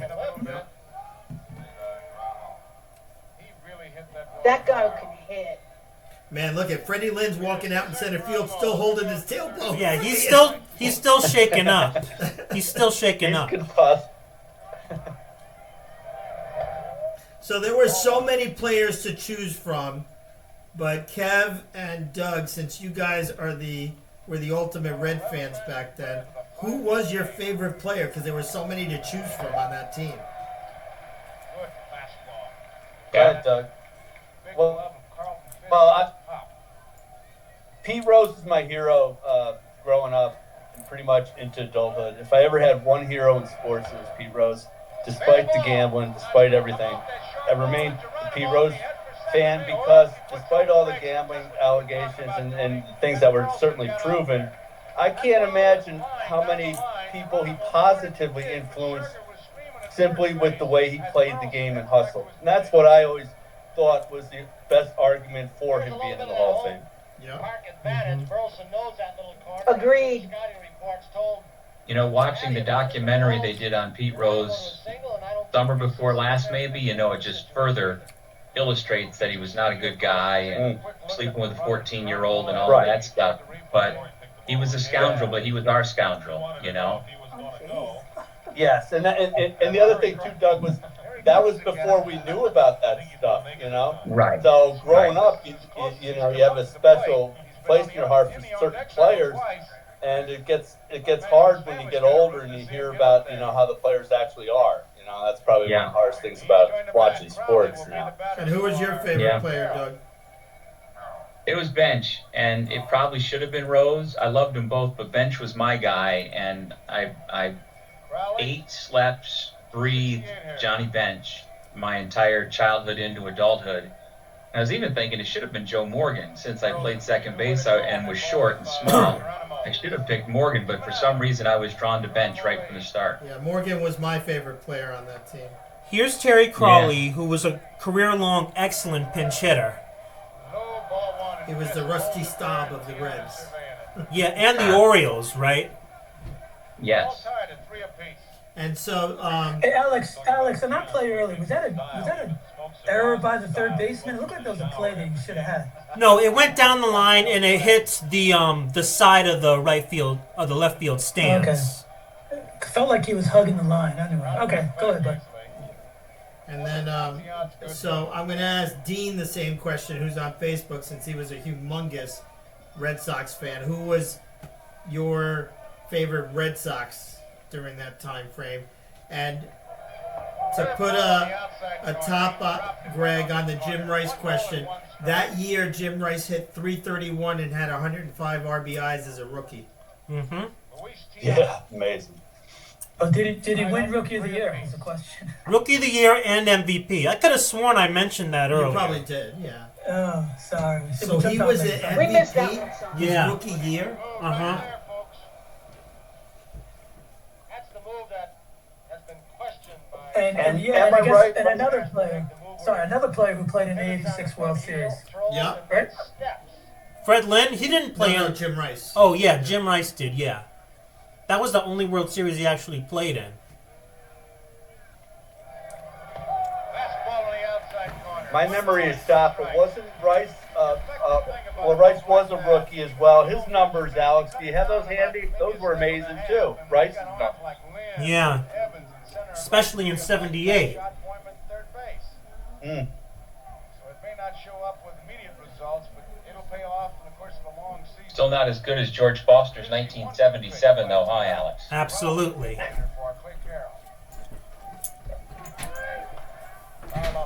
What was Foster's 81 stats? 81? Or 82. Sorry, whatever year he went to the Mets. Yeah, I'm not even going to bother with that because, you know, got hurt that year.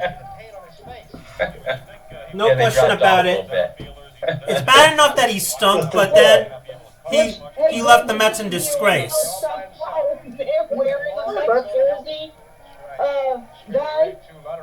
Yeah, I think so.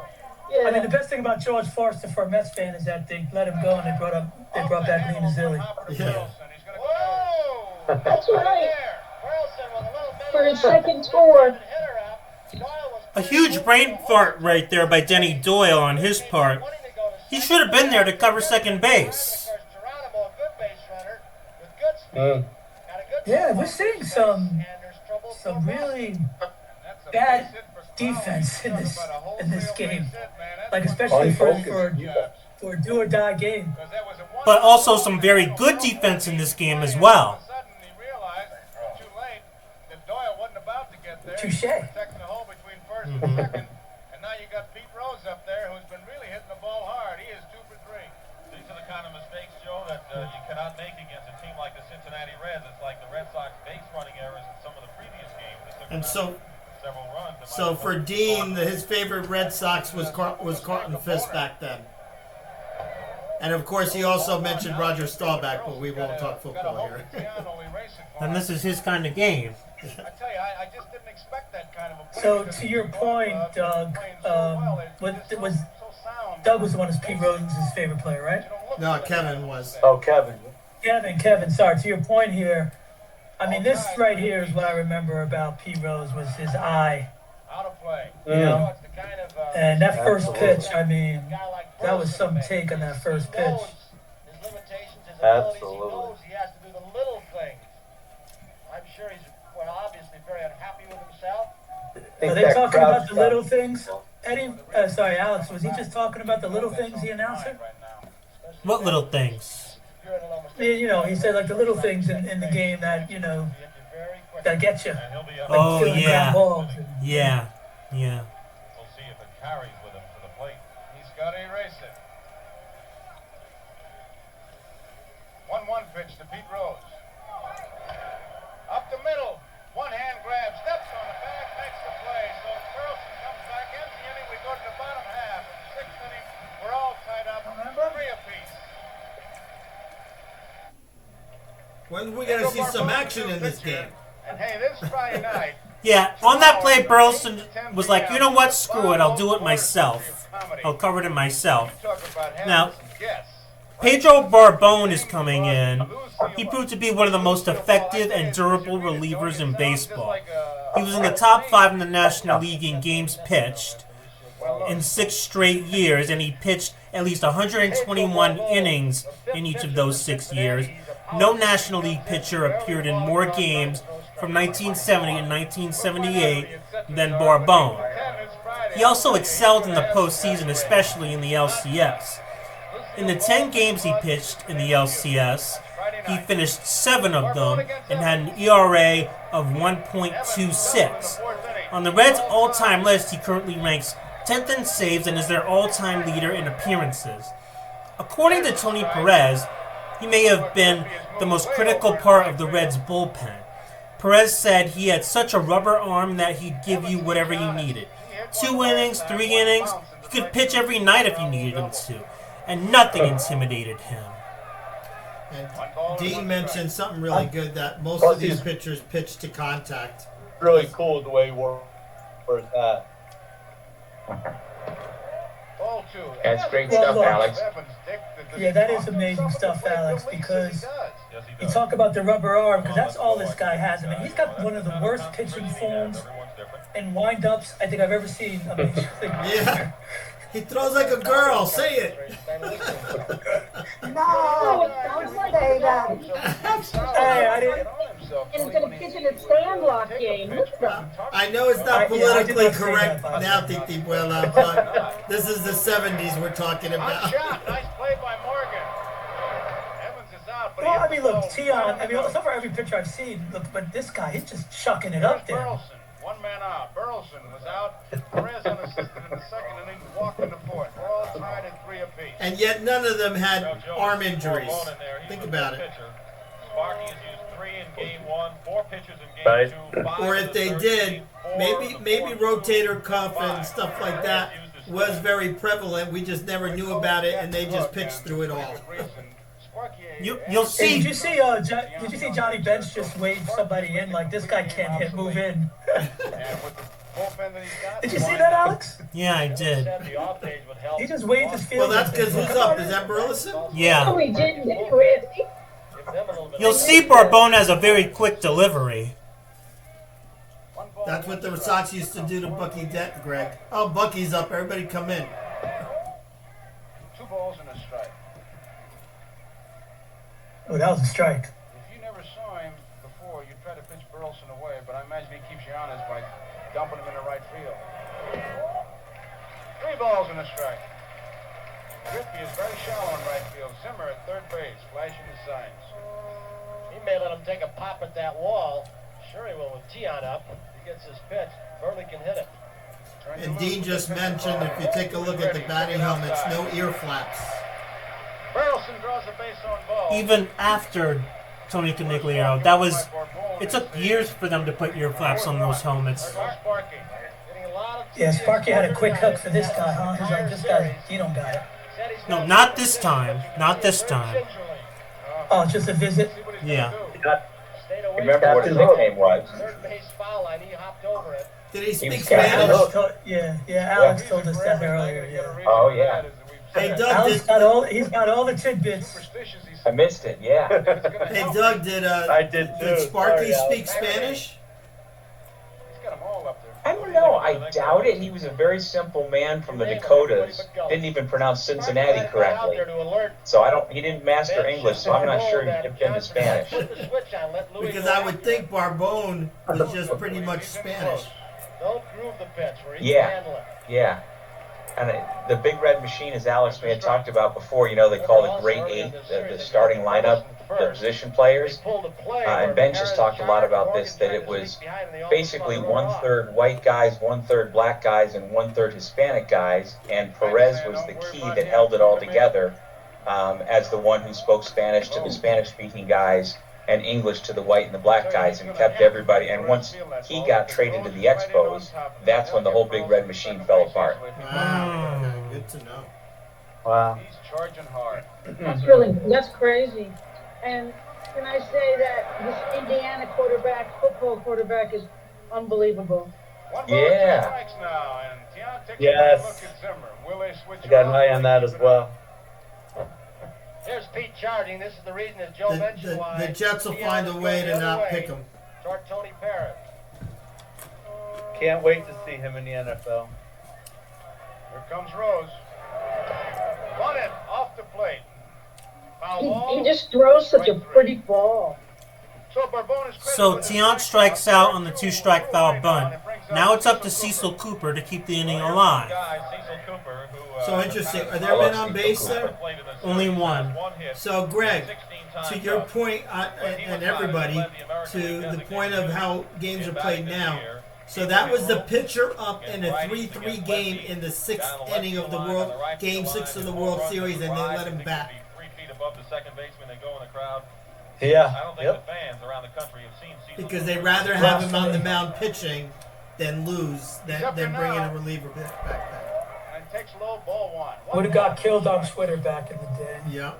We came in here to do a game of the week. He was on the. Unless it was Sparky Anderson, then he'd be out. When did relief pitching really was Eckersley really the start of relief pitching?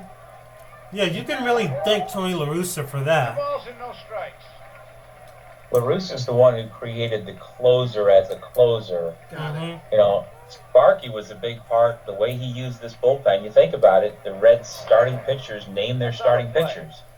You know, they had really good ones, but they were used differently because Sparky dipped into his bullpen much more like we're accustomed to nowadays. So I'd say Sparky was at the forefront of all of that changed the game, using the bullpen as extensively as he did. So it was really in the mid-70s that started to turn. I think so, because like Jack Billingham, who started this game, and Don Gullett, I mean, they had some good starting pitchers, but you don't think of those guys. You think of the position players, of course, and the bullpen. Actually, Gary Nolan started this game. Yes, and he was a great pitcher, too. You look at the numbers he had. Look, the Colts are playing the Jets. Begins at 12:30 Eastern Time. Jack Buck hosting it. Grandstand will be on in and around NBC Sports live events every Sunday. A big game, Miami Buffalo boy, OJ. He'll be ready to put on an exhibition against those Miami Dolphins. 4 o'clock, Miami Buffalo. You check the local listings. So what's the equivalent of a palm ball? I think it's when you hold it deep inside your palm. Yeah, but the equivalent today, I don't think there would be one. Base hit. Oh, because I just, of course, I just went on AI to see if Tiant's, slow pitch had any name, and he didn't really, but it noted that, he'd do several pitches, and one of them was a palm ball, so I'm wondering if the palm ball is the one that kind of came in real slow. I think. Exactly. Well, I would, probably. So Dean has a question if anybody knows the answer to this, because I think he's right. Back then, in order for you to qualify for a save, didn't you have to pitch 3 innings? Morgan fouled out in the first and he bounced. I think I remember that. Popped to the third baseman in the 5th. So I'm not sure. Whoa, good throw, good move. I hate to be a spoiler again, but the Reds take the lead in this inning. Tiant will show you a variety of moves on the first Well, base. stop being spoilers. I actually think they did, Eddie. And I got to tell you something really weird that just talk about full circle. Now that I turned 60. So a couple of minutes ago, you guys saw what NBC was broadcasting the NFL schedule for that weekend. And at the top of that schedule was Baltimore at the New York Jets. That was the first NFL game I ever went to in my life. Wow. Oh, wow. And the Jets lost that game like 30-0 to the Colts. That kind of goes without saying, right? I can't imagine it. And where was that game Hard to played? believe. That was at Shea Stadium. Shea Stadium? Yep, at Shea Stadium. My cousin-in-law his family had season tickets, and he knew I liked watching football, and he invited me down. I fell in love with the Jets. That was it. They lost 30-0, and I fell in love with the team. All tied, 3 apiece when the top of the. But you know what, Ed? At least everything's gone well with the Jets since then. Yeah. They were trying to take it's been a wonderful ride. I think their last game. Hey, And that's why I said, and we'll figure a way not to pick the guy from Indiana with the second pick if it falls to us. Yeah. Because I don't think the Raiders are going to take him. Could be wrong. So Alex, I saw Dick Drago was warming up. That sounds like a name from the past. I think I recognize. He'll be in this game, and he sounds like he should be in a James Bond movie. Does anybody have any Dick Drago stories? I wish I did. Or was it Dick Drago? Or was it Dick Drago? I don't remember. It's Dick It might have been Drago. Drago. Dick Drago. Is it Drago? Yeah. Dick Drago. There's that You on say Twitch. Drago, I say Drago. There's the strike. Oh, that's a beautiful pitch. He's still dealing. Mm-hmm.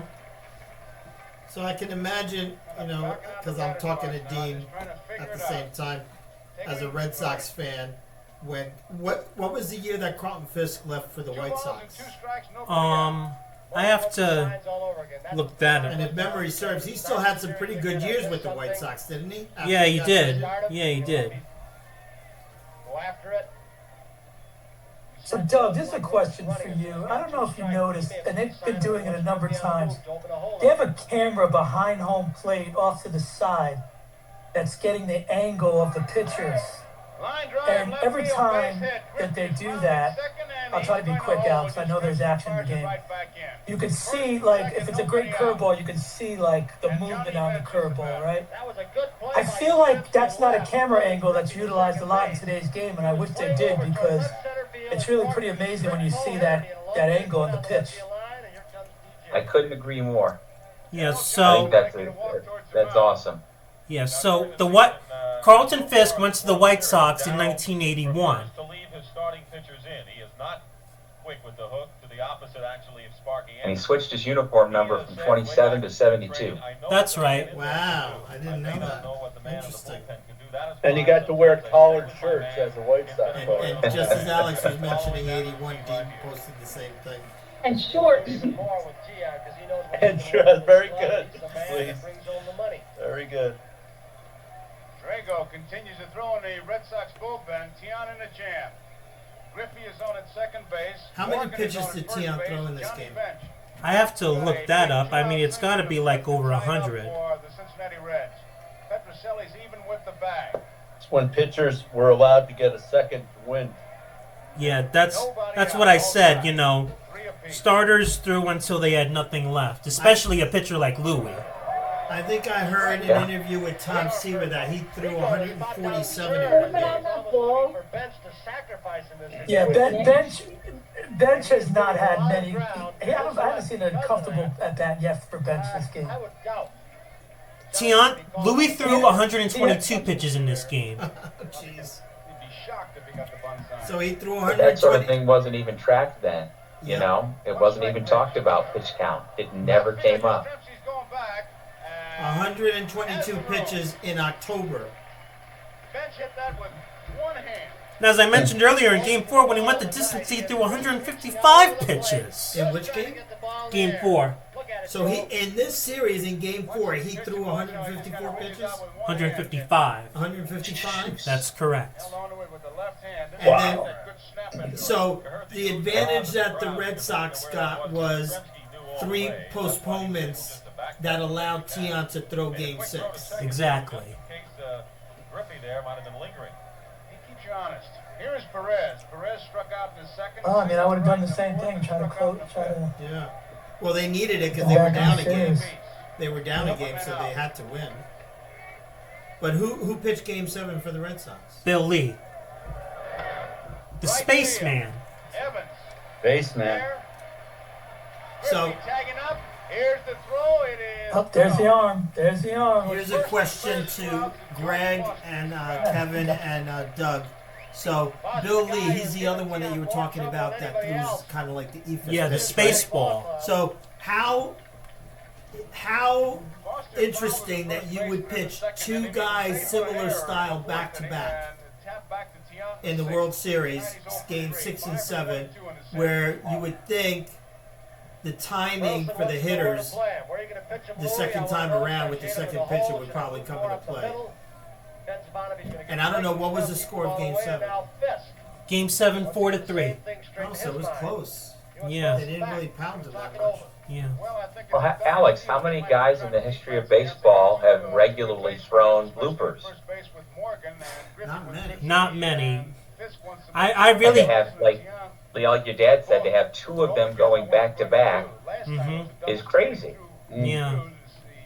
There's no way. Like, if you had two of those on your roster now, there's no way anybody would pitch them back to back. They would put a flamethrower in between them. For sure. I can think of Dave LaRoche. He threw the lob, as they called it. But, like, would they allow somebody to throw that today? I don't know. And Dean just mentioned one of the reasons why they had them back to back, because one was lefty and one was righty. And back then, lefty righty was very, very important. That was a good swing right there. Oh, we got a good cut on that one. Alex, how many outs are there right now? There are, I believe, 2. No, wait. Yeah, 2. So 2 outs, 2 on. Yeah, it's tough not to watch these now without the graphics telling you at all times how many outs there are in the score. Yeah. Amazing, isn't it? Yeah. Well, it's so great watching these, and I'm so glad that Alex has put these together, because the first 2 that he did, which was 61? 1960 and 1969. 69. And you look at the stands, everybody was in a suit and a tie. The women were in dresses. So, there you go. I think it was during the Oakland A's. That ball is off the wall. 1 run is in. Here comes Morgan. Yeah, that was not the right pitch to pitch Foster right there. And he slowed down. After throwing that fastball, then he slowed it down. And Joe Morgan, they let him run on the pitch. Maybe that's how Joe Morgan was able to score the second run on that double. Yeah, because Freddie Lynn fielded that well off. He smoked that ball. Oh, he did. But Freddie Lynn played it well off the wall. A double by Foster. Alex, you have another podcast plan? I'm sorry. One at a time. What? Sorry, Alex. Do you have another podcast planned, and what is it if you do? A lot of you aren't gonna like this, but my next 3 podcasts are Yankee wins. I know. That's okay. So what's the next? No, they did a lot of winning. Yeah, I don't know that it'll be tuning in. You guys have fun. I agree. So what is the first one? The next one? Chris Chambliss. Oh, I love that game though. The Royals game. Yeah. I know Grandpa Gregory's not gonna watch it. Yeah, but you know what? Actually, Greg, we actually rooted for the Yankees back then. Yeah. Yeah, Lisa, you weren't supposed to tell anybody. They were the blue collar Yankees with Nettles and Chambliss and Munson and Randolph and Oscar Gamble. Those were blue collar Yankees. Yeah, Titi, Reggie Jackson was my favorite. Yeah, and so was Williams. It was Williams. Mickey Mantle was the dude. And Dean Alex reminded us that Rip Sewell threw an eephus pitch in the 1940s. Ted Williams famously hit a home run off his eephus in the 46 All-Star game. And fun recent baseball movie called Eephus. Got it going. And Alex, if your great-grandfather was here, he'd be watching. Yeah, I'm sure Uncle Ivan would have loved to be part of it. I'm sure he would. But as a Met fan, I know. And Grandpa Gregory's not going to be part of the Chris Chambliss game because he'll just destroy his computer. Just like he almost destroyed his TV. You told me about that, Mom. I'll never forget that. I thought he was going to put his foot right through the television. Yeah. So what game? What game, Lisa? The Chambliss game. What year was it? 77, son? 76. '86. That was the first time the Yankees were good When the again. Yankees beat the Kansas City Royals. Yeah. That was the first year the Yankees were good again after many, many years. Okay, so here's Alex now transitioning. So Barbone gets the Red Sox out 1-2-3 in the bottom of the seventh. So we move ahead to the top of the eighth. It's still 5-3 Reds. Luis Tiant is still in the game, and Cesar Geronimo leads off. Luis Tiant is still in the game. Tiant just getting warmed up. You know, look at the way he's standing on the mound. It looks like his arm is falling off. And whenever Rico Petrocelli always said, Gerald Johnson would always say to Louis, I'm going to take you out, and Louis would go, you no take me out. Well hit right field, that ball. Oh, the pesky pole. It is a fair ball, home run for Geronimo. What's so shocking about this home run was that Cesar Geronimo was never known for power. Only 51 home runs in 50 years in the majors. That's an average of about 3 per season, and he only hit 6 home runs all year. And that's his second home run of the series. This is driving me nuts. I mean, I know the outcome of the game doesn't matter, but I mean, last inning he started to get hit hard again. Well, there it is. Now they give. Are they giving him the hook, Alex? Is he going? Greg's like, nope, nobody come out to the mound yet. Listen to the ovation.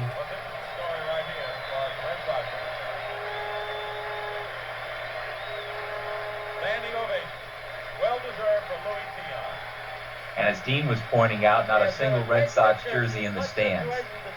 Yeah, good point. That's a great point. And Dean also just mentioned that he hated Thurman Munson very much. But also not a single sober person in the stands. But, you know, let's talk about the fact that he just got a standing ovation and gave up 6 runs in the game. The score, Cincinnati 6 and Boston 3. Yeah, that is true. That is true. Yeah.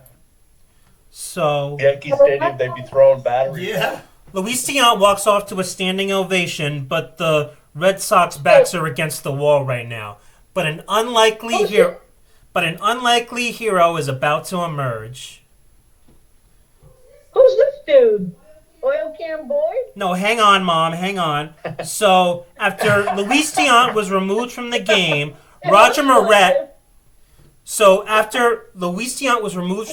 Roger Moret came in and got the next 3 guys.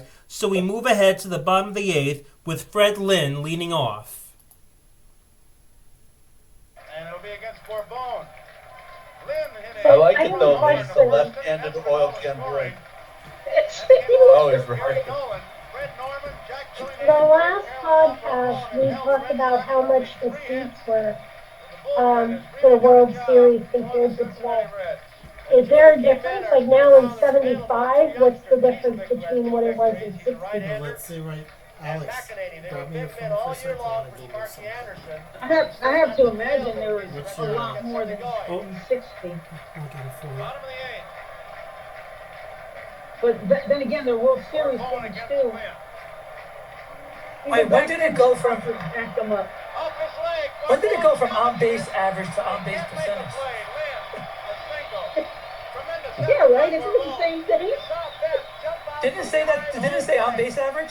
Yeah. You think that ball gets through if it doesn't hit his leg? Say so. Davey had range.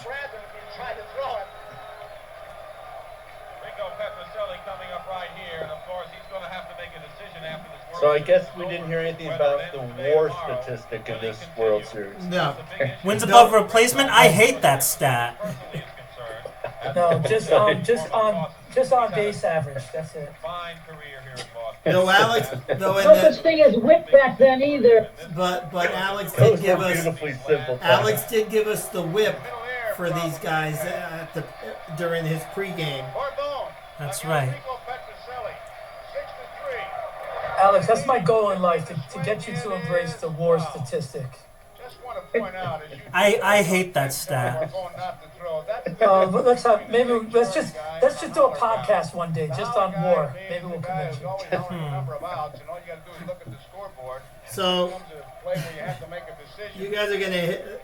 So the average ticket prices in the 1975 World Series, the bleacher seats were costing between $1 to $2, and the box seats $3 to $5. 1 ball and 1 strike.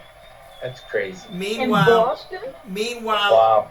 A Game 7 ticket stub now for collectors goes for $600. Out of play. 1 ball, 2 strikes. Oh, man. There you see Raleigh Eastwick, McEnany. I gotta admit, Alex, I feel like if we were watching this live when it was actually happening, we would think like this game is over. Yeah. Yeah.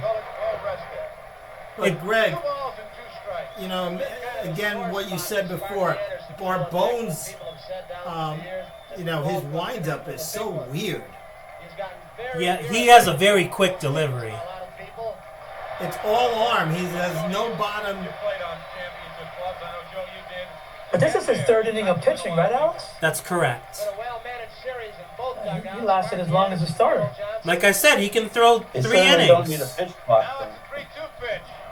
That's out of play. Good fastball. Petroselli tried to take his swing. There's nobody on yet. 6-3, Cincinnati leading. I'm sorry, what, Mom?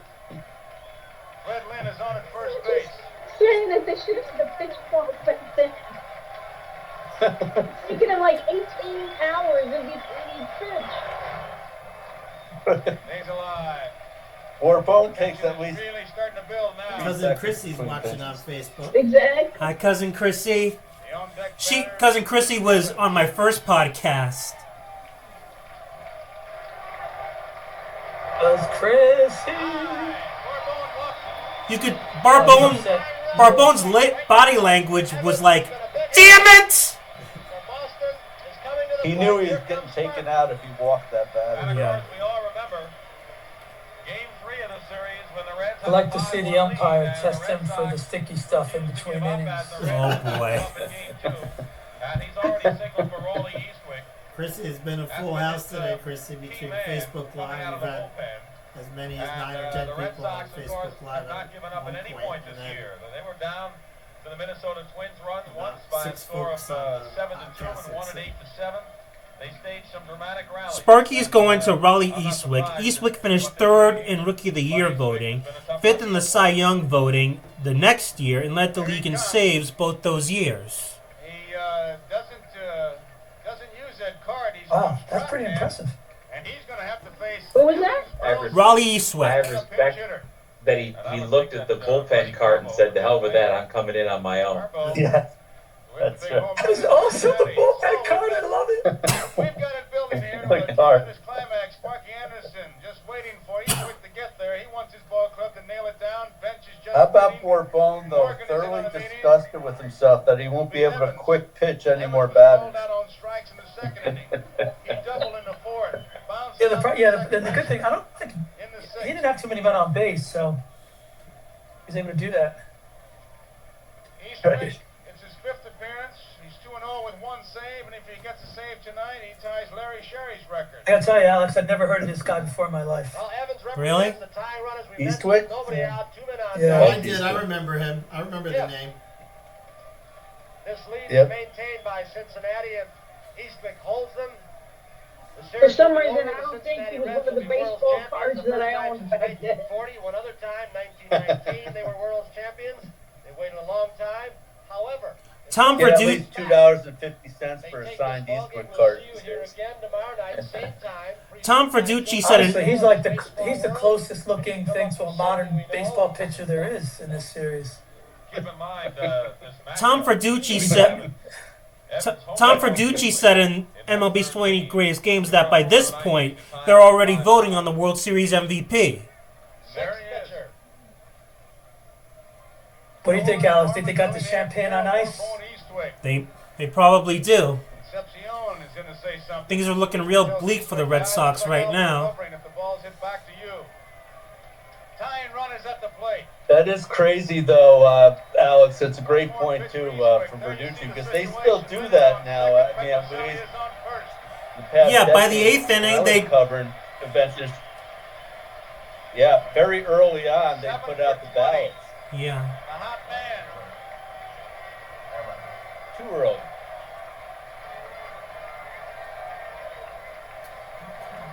Was it the 86 World Series where Costas and the NBC crew had to scramble out of That's right. the one clubhouse, and that's all on camera? It's very funny to watch them have to sprint with everything. So they don't get caught with the wrong.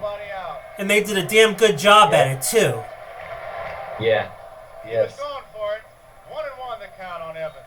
Everything was completely gone by the time the Red Sox got back to the clubhouse. That's There you see him. Lynn at second, Petroselli at first.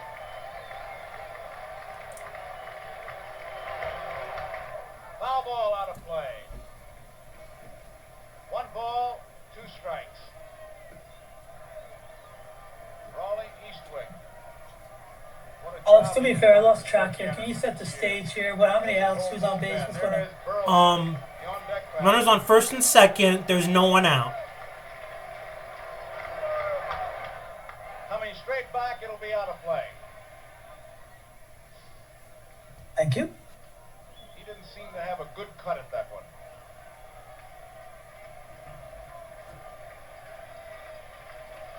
6-3, Cincinnati leading. We're in the bottom of the 8th.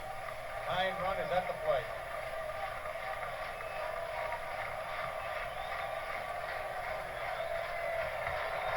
Outside. He let that one fly. 2-2. He's just come in and thrown smoke so far. He hasn't worried about nibbling on outside corners. He's come inside a couple of times with Evans. Cincinnati bench.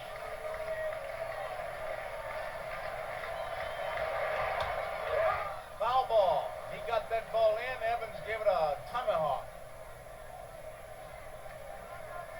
Alex, I'll tell quick you about the tension. As you question. look at the Red Sox, Quick question, Alex. At that point in the history of baseball, what was the fastball at that point? 92?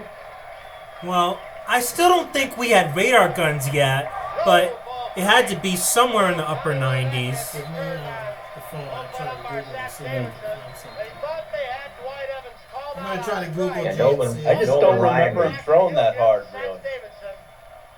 Yeah, Nolan Ryan was throwing upper 90s at that point, but like Alex said, it was very rudimentary, the radar guns. And there was a time, wasn't it, Alex, where they used to point the early radar guns at the plate, and then as opposed to throwing them at the mound, so that the velocity actually, because of course the pitch slows down between the pitcher's hand and the catcher's mitt. It matters where you point it to. Right.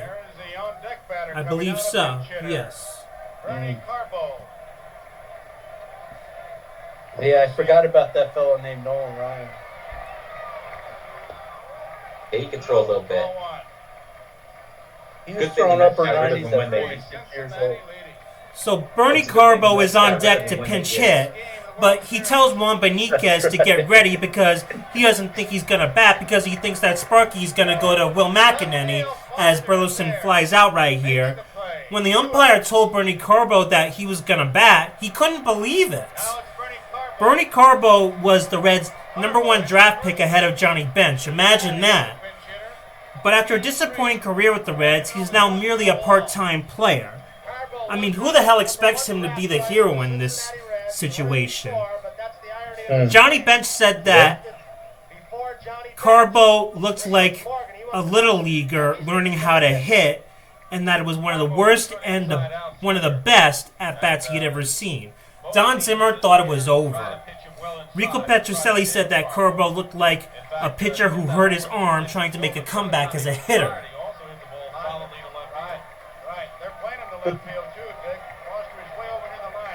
So it's interesting what Google and AI have to say about the average speed of fastballs. It says that starters often pitched in the 85 to 88 mile per hour range to conserve their arms, so 90 was a big deal.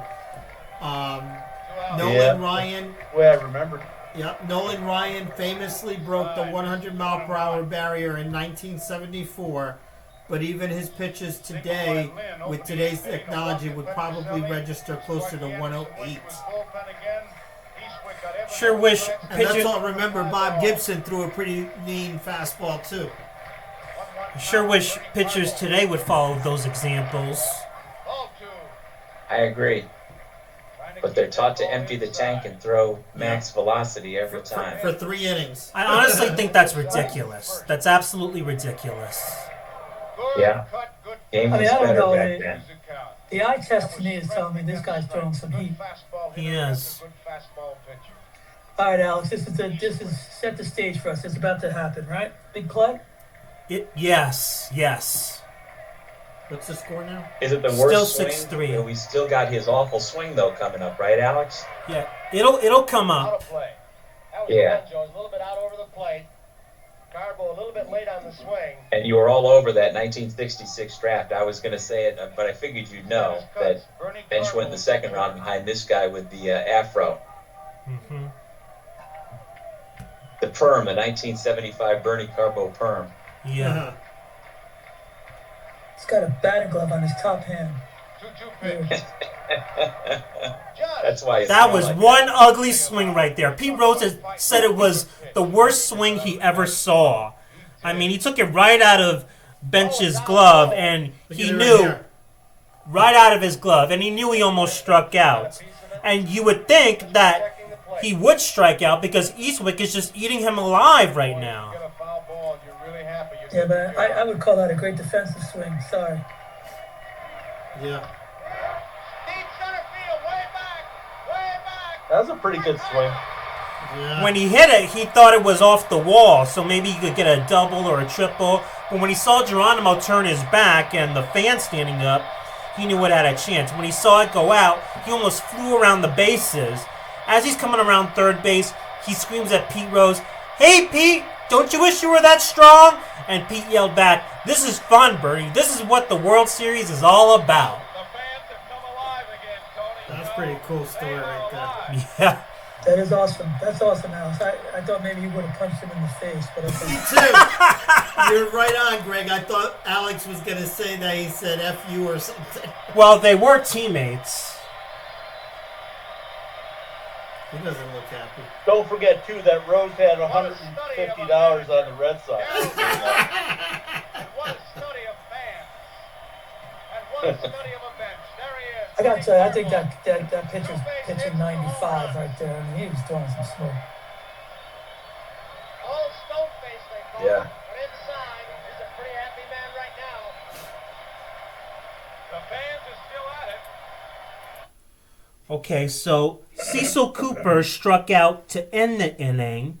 So now Daryl Johnson decides to double switch. With Cooper making the last out, Yaz will move over to first base. Bernie Carbo is staying in the game to play left field. And Dick Drago is coming in to do the pitching. And there is Carbo when he sees the ball go. Alex, did you see that? What's the deal with the two people wearing the yellow hats in the stands? I have no idea. Yes. It was really out of place. Dick Drago pitched great in the postseason. I mean, in the postseason, he only gave up one run. He was the Red Sox closer in 1975, and he wasn't afraid to challenge anyone. Over to first base. We're in the top of the ninth. Dick, I tell you, it's only fitting. How are you all going to be looking for the yellow hat like people? this because they've been battling throughout the whole season through the championship. I see him. In this World Series, it's I pretty see good it. seesaw. This has to be one of the better World Series we have seen in recent years. Hey, Greg, is it any different than the lady in 86 who used to be behind home plate at Shea Stadium rolling her arms all the time? You mean the lady that would go like this? Yeah. That's right. But there's two of them, and they're like, it's just bizarre. They're like, like 5 or 6 seats away. And Joe Morgan, 5 for 21 in the series. He's 1 for 4 tonight. He singled and scored in the 7th. He was kind of quiet in this series, wasn't he, Doug? Morgan? I don't remember. 5 for 21. Yeah. 5 for 21. Hang on. It's like 250. 238. 1-1. Drago will come right in. No secrets or tricks. Oh, like Aaron Judge. He led the Good club one, saves bro. this year. This is his second Ramirez, he was a loser in game 2. Good live fastball, your Dick Stockton. For those just joining us, just doing a Facebook Live of Alex's third podcast, the 1975 Game 6 World Series between the Red Sox and the Reds. We're all tied up at 6. Top of the ninth, Alex? 10th. Oh, this is the ninth, right. Top of the ninth. And Alex's podcast is on Discord, so there's a few folks on Discord watching and commenting along. Yeah, Alex, in the future, do you think you'll be taking requests from your fans for games? Like what? No, like taking requests, like your Which fans games? requesting specific games for you to cover. I think you should do that. And then research them. There have actually been a few games that I've looked up that I might have missed. Oh, well, if somebody suggests one to you, you would be open to looking into that specific game? Well, yeah, but there should be... I want games that are great, because they were great games, not because of individual achievements. No, well, that's what I'm just saying. You would have the last say, but will you take requests? I think I would. All right, there you go. Yeah. All right, thank you, sir. Appreciate it. Yeah.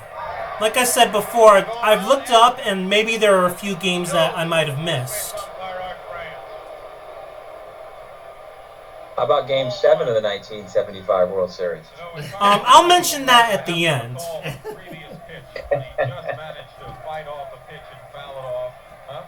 right. All you need is that second chance. Steve Ovechkin they talk about. Petroselli, one-hand grab.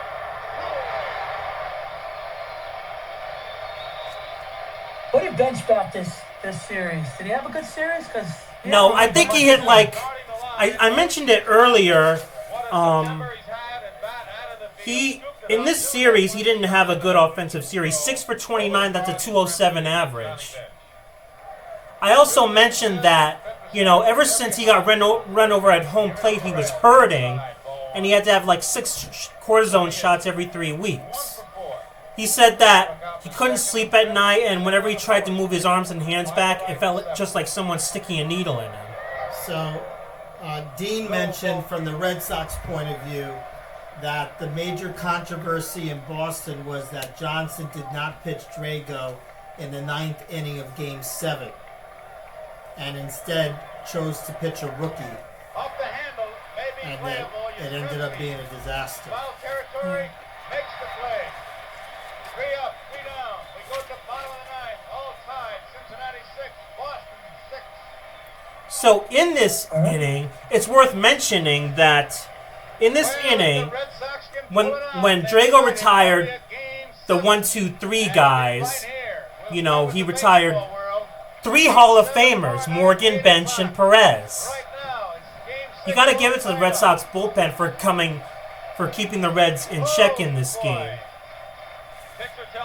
And then that's probably to Dean's point that Drago pitched so well against those guys, and then in Game 7 they didn't bring him in. Doyle, Yastrzemski, and Fisk in the bottom of the 9th.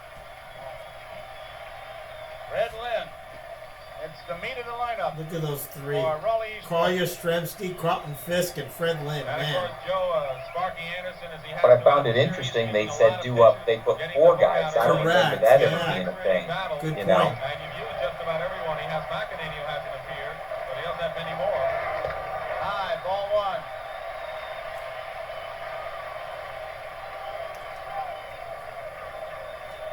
That was probably the last mouse because that's a little different. Foul ball, 1-1. I think Kevin went out and came back in. Doyle is 1 for 4.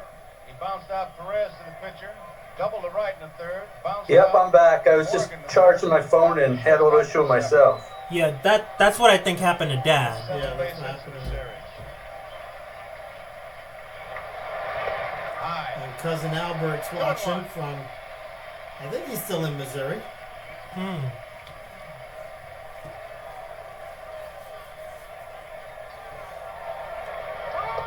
Ball 3. Down Zimmer. He's hollering. Take a look. Where's Pedro? Is that Lynn?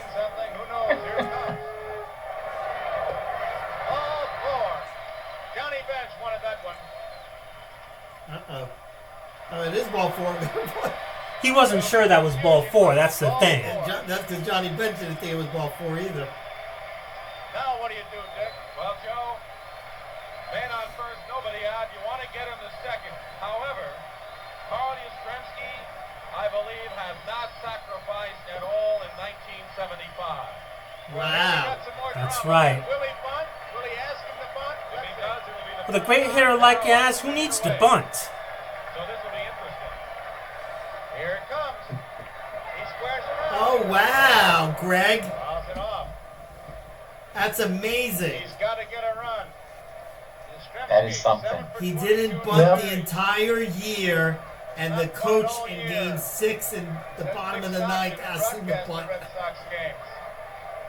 And your future Hall of Famer willingly swears and tries. Yeah. And bunts it foul. Oh, Butcher Boy. Yeah. Strike 2. He almost had it, too. Terms, Greg, that you don't hear anymore, Butcher Boy. No, but he almost had it. I think I remember seeing Jacob deGrom do it once. He might have. Did you see that pitch? Yeah, it was right around his eyes. How did he get on top of that ball? I know. Oh, he's the Hall of Famer.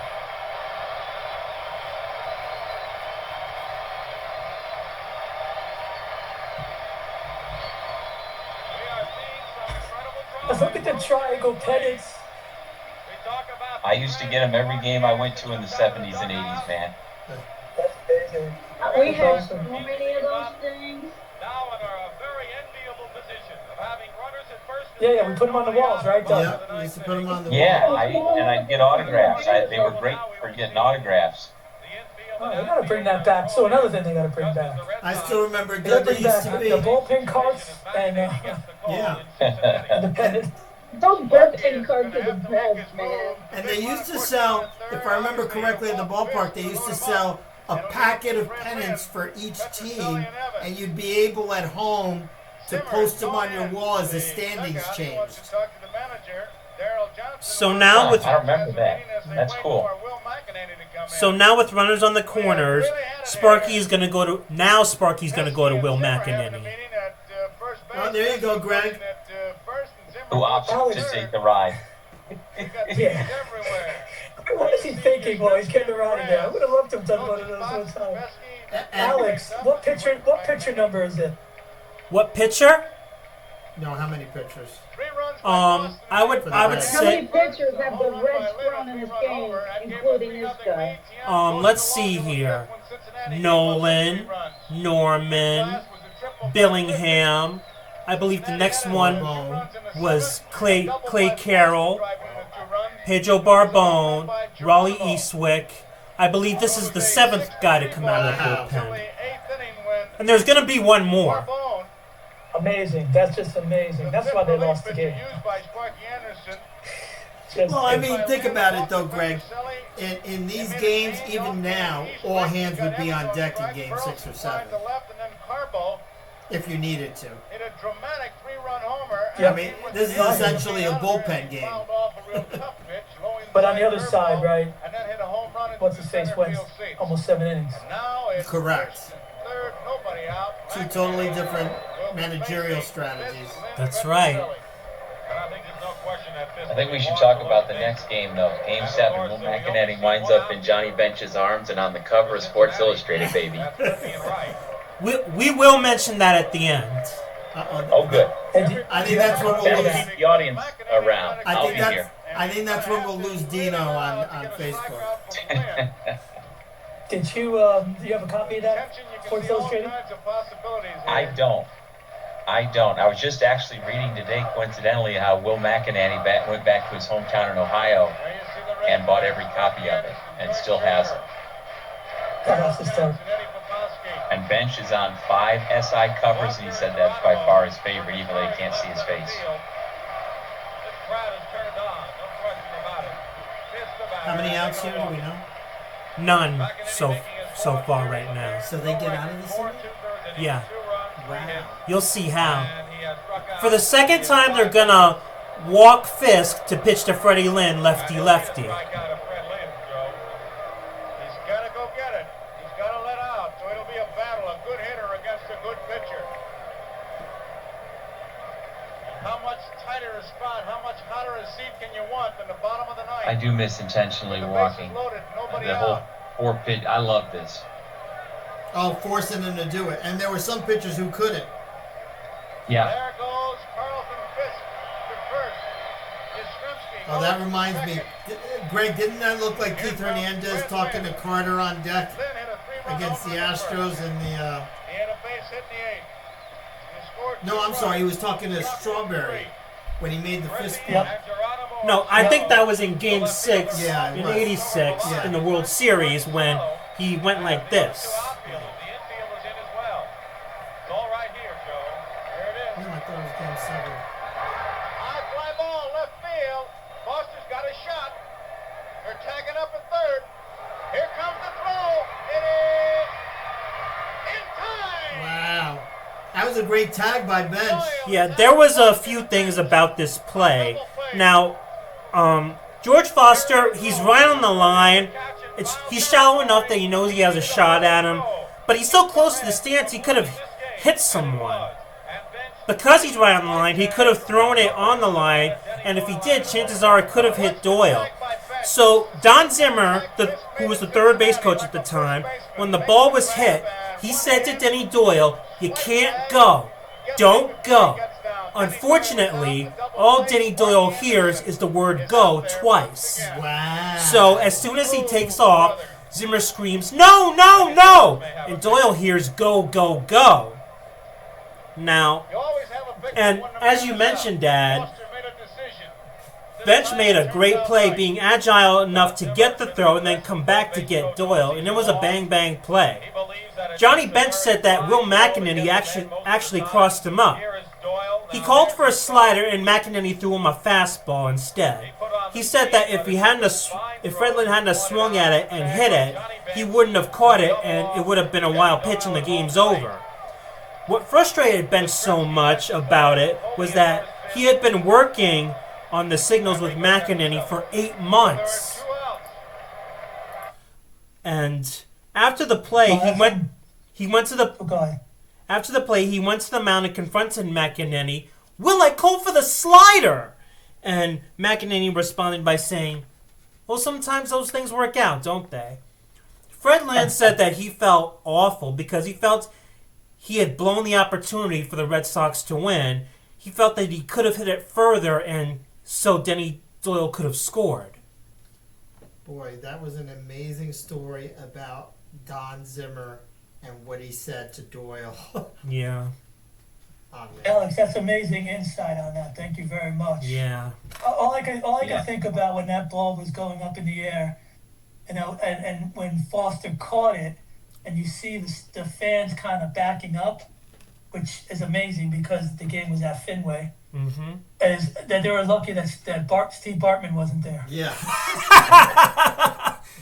Good point.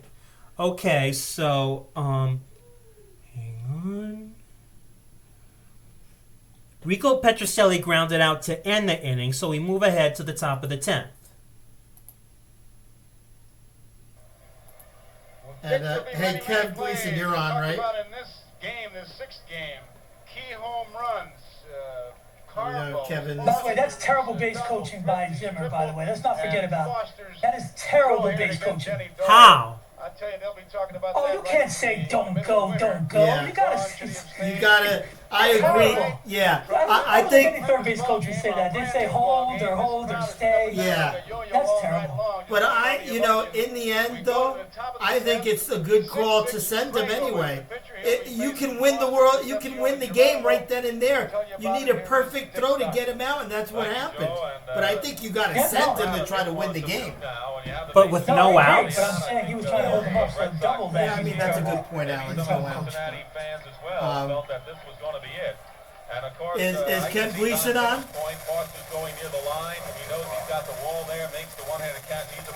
I just wanted to point out.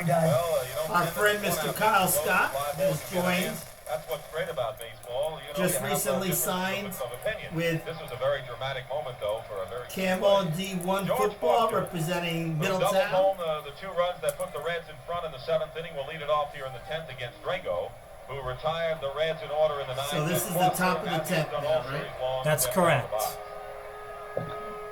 Alex, sorry, baby, I gotta drop. Oh, you gotta go, Titi? Yeah, I'm sorry. That's okay. Thank you for this. This was awesome. Yeah, it really is. Selena says good night. Good night. Mwah. Love you. Love you. Bye, everybody. Bye, TT. Bye now. The Reds about hit the Red Sox 11-9. So we're just about towards the end of the game. One hopper to Burleson at shortstop. Ducks in order, the Yastrzemski one out. Well, this is the second extra inning game of the series. Game 3, won by the Reds in 10, 6-5. And there were two in the Bishop 73 series between Williams the is on and as the well. series before that. Pastor Williams, hi. Been retired 4 times. He says awesome job. Alex, could you make a case for Davey Concepcion making Cooperstown? There has been some consideration for him, I Go believe. over his stats again. You said his stats earlier. Oh, yeah. Lifetime. Hang on. Let's see here. By the way, Dean says that Don Zimmer was horrible. Oh, boy. So he agrees with Greg. Dave Concepcion, an all-star 8 years in a row, 9 times overall, 4 gold gloves in a row, 5 overall.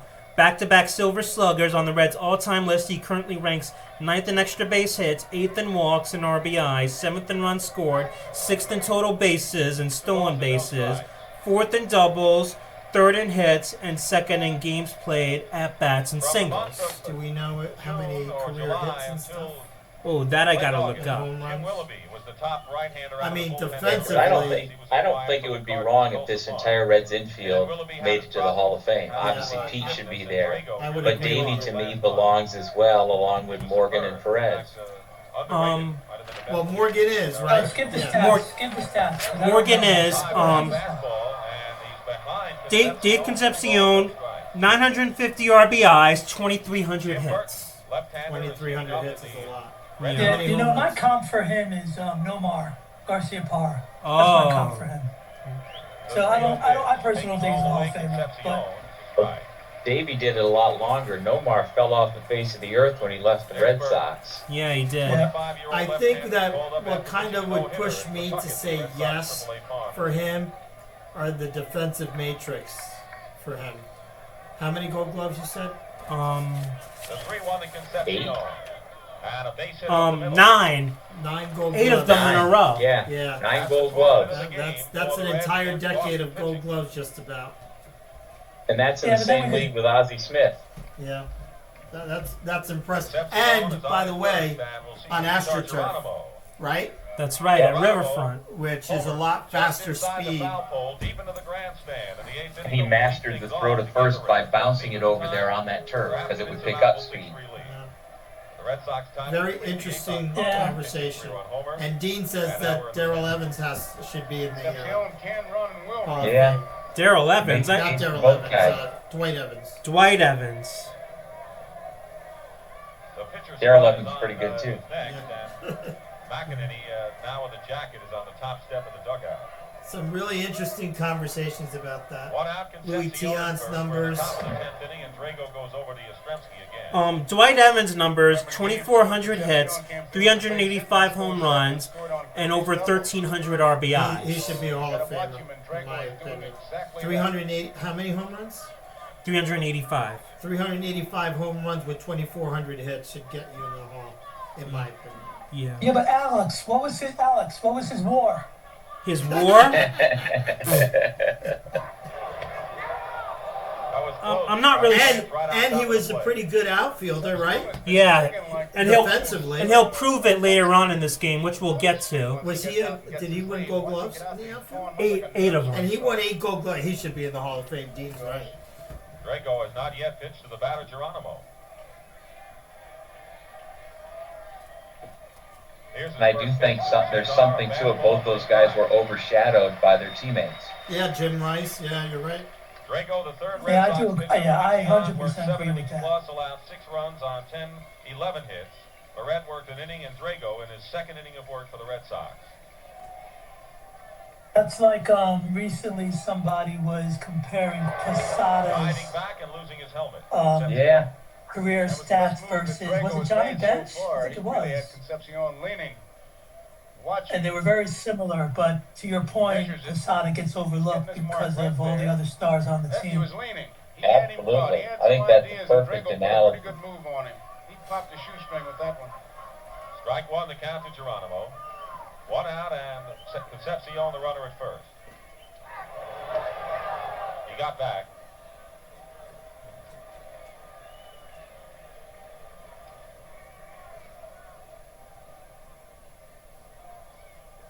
Talked about the crowd being up and down like a yo-yo. I was just thinking about the crowd, and he just mentioned it. Dave is trying to get a whole new kind of feel out there. Because you could feel the apprehension a little bit a hindrance to him.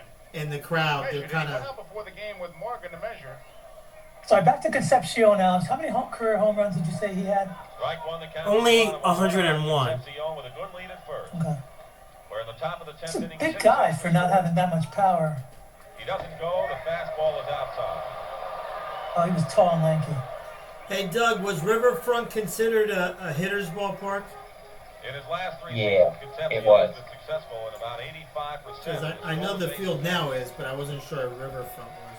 Got a good track record. Yeah. 1-1 to Geronimo.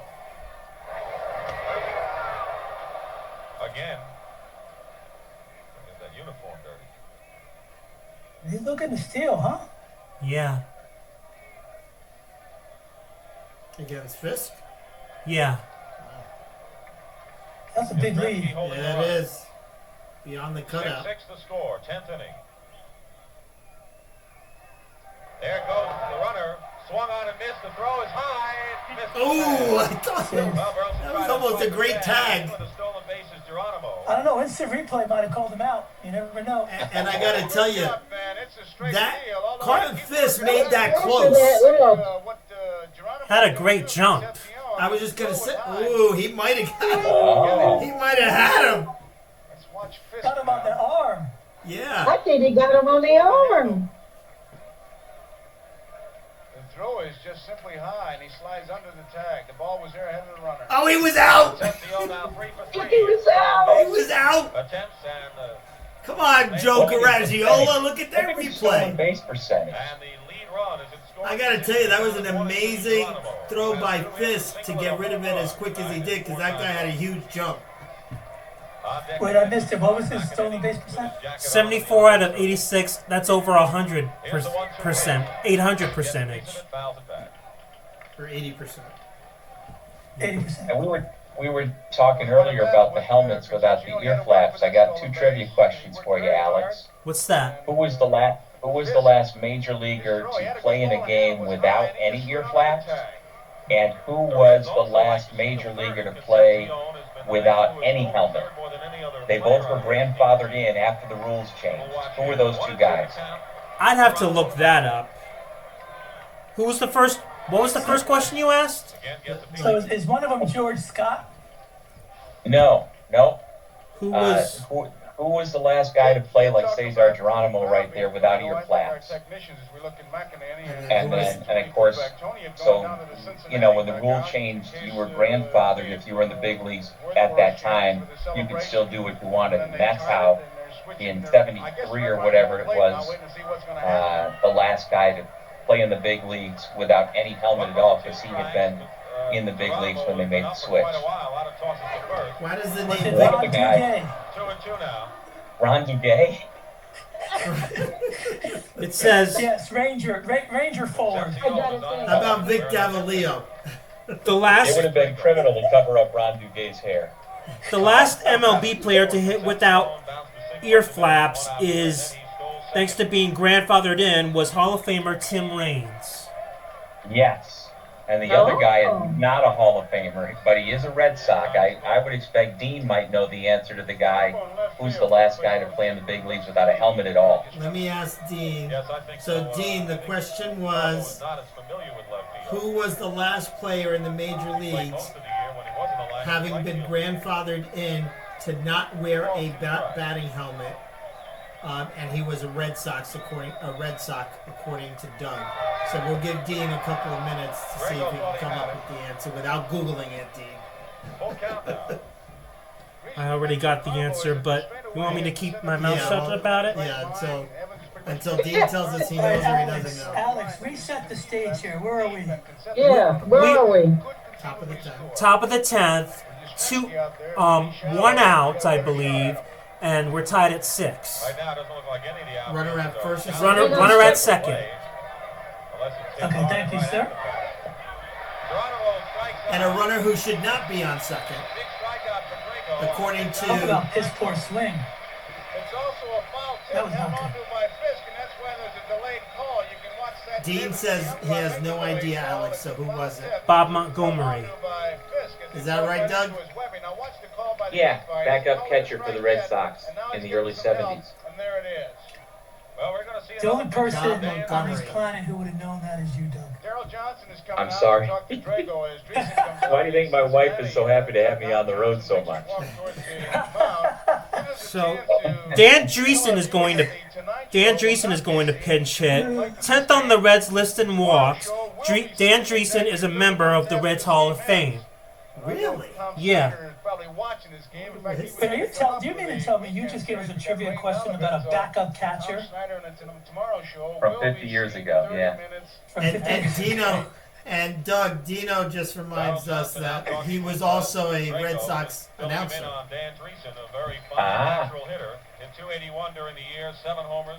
He was a TV, according to whenever I Dean, think of Dan Dreesen, he was the reason why the Reds thought it was okay to trade Tony Perez, because they thought he would replicate offensively what we were getting from Tony at first base.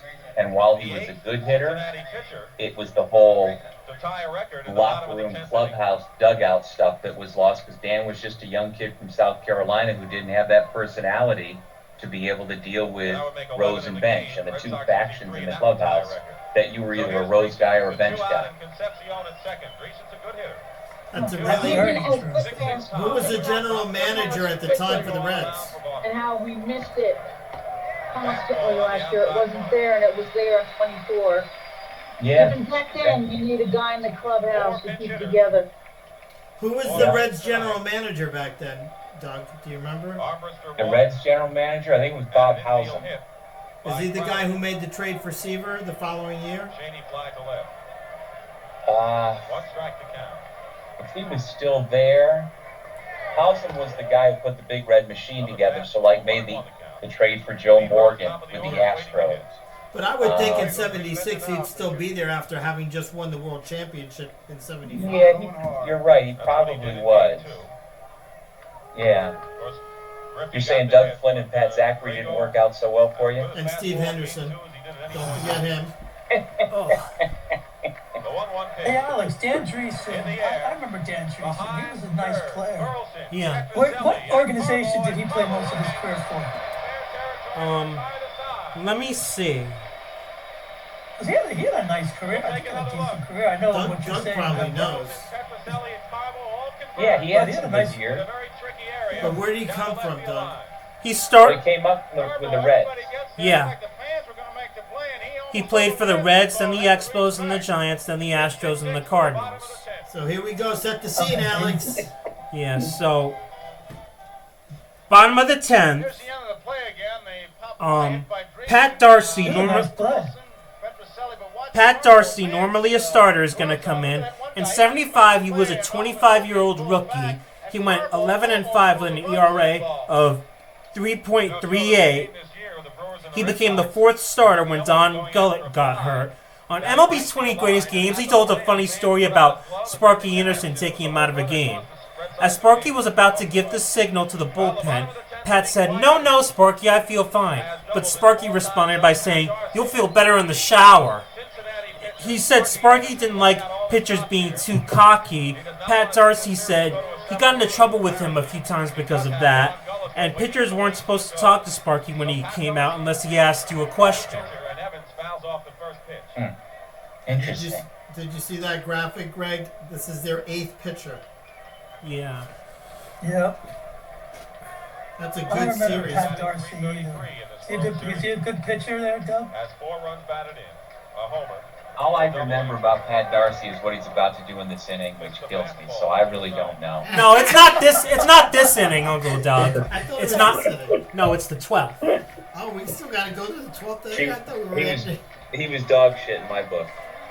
Gotcha. How about that funny story I just mentioned about Sparky Anderson taking him out? Yeah, that's great. I never heard that. Yeah. A rookie who won 11 games this year. So after this, why don't we go right to the 12th? We're gonna miss what Dwight Evans does in the top of the 11. Okay, we'll see that. Will be followed by Rick Burleson and Bernie Carbo. Rick Wise. Rick Wise. Yeah. With 19 triumphs. The author of the greatest game in baseball history. Do you agree with that, Alex? I would think so. I mean, I would want people to vote online and have people vote for it. But yeah, it's pretty. I would have to say, pretty up there. Darcy made a pretty good play because look where Evans is. He's way inside. Yeah, good point. Those Red Sox are He was fun out to shoot. anyway. He was halfway to the pitcher's mound. Yeah. He doesn't get enough on it. Rick Burleson has walked twice tonight. He's been up 4 times. So Dean reminds Alex, us that give us a when heads up if you end up picking like a 16-inning game, all right? Don't worry, we will. I will. it's funny that you mentioned that game because that's the game Rick Wise was in, wasn't he? Wait. No, not Rick Wise. Who about Rick Waits? So anyway, Yeah. Dean With the Braves. Dean mentions that when Fisk was with the White Sox, he was famous for having yelled at Deion Sanders for running hard down the line. Breaking ball is outside, 2-1 to Burleson.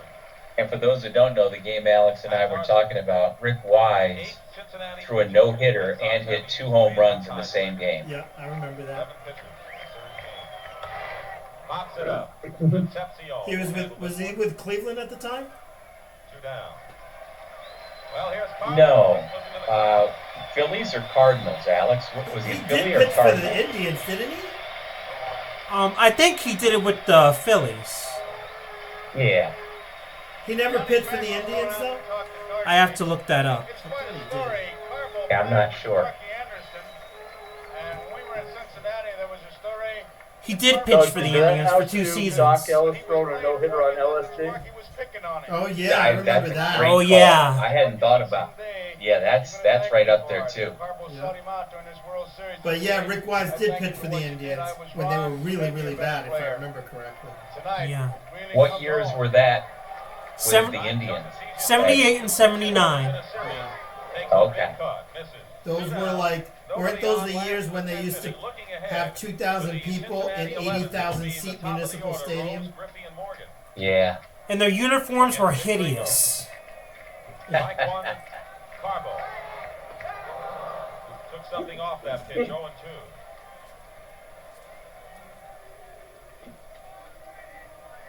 The Red Sox had the bases loaded, nobody out in the bottom of the 9th inning and the score tied. Lynn flied out to Foster and left, caught the ball. Doyle running. Dean was asking the question of whether Rick Wise wore glasses.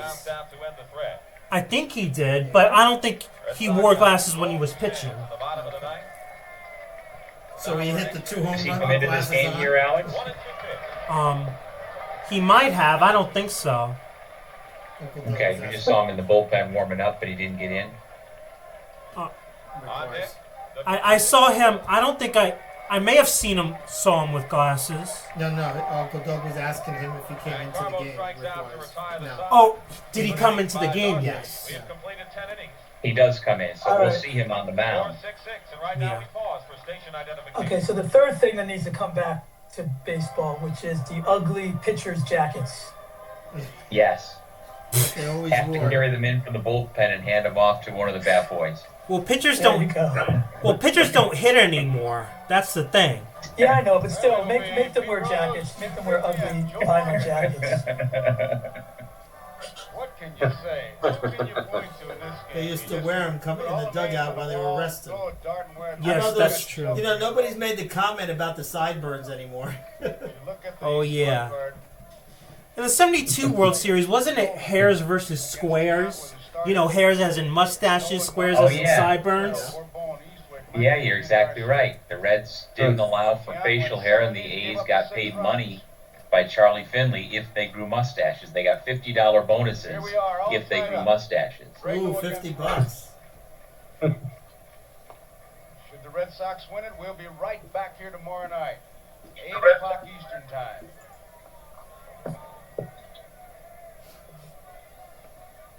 You got to go with the no belt look too. They don't wear belts, do they? What? No. I don't know what else. I don't know what No. you put right into it, Dick. Alex was there. Was Game 7 the next night, or was there another delay? It was the next night. Okay. Hear how quiet the crowd got. They're so apprehensive right now with the Reds up. Alex, is this the 5th or the 6th time around the batting order? Rose is 2 for 5, so this is number 6. That's right. This is 6th at bat, huh? Yes. Jesus, even in a, did anybody go over 6? I don't think so. I think at least someone got ahead. There's the man, Griffey. Big triple in the 5th inning. Rose has 2 base hits tonight. What year, Doug, do you know what year Ken Griffey Jr. was born? Fastball. I was just thinking the same thing, Ed, wondering if Junior was, old. Was he alive? Was he... I think Alex is Googling it now. During this game, he was 5.5. Oh, wow. So he was already... So he absolutely could have been there, or at least watching on TV.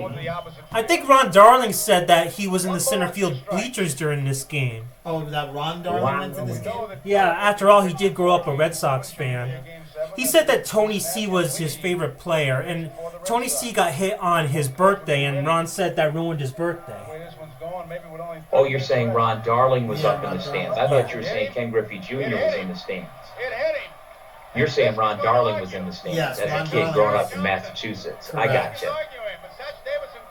Now, so what do you think? You think that ball hit him? Sorry. I was just gonna ask that. You see that? Once you see the replay, I'll ask you the question. Did it hit him?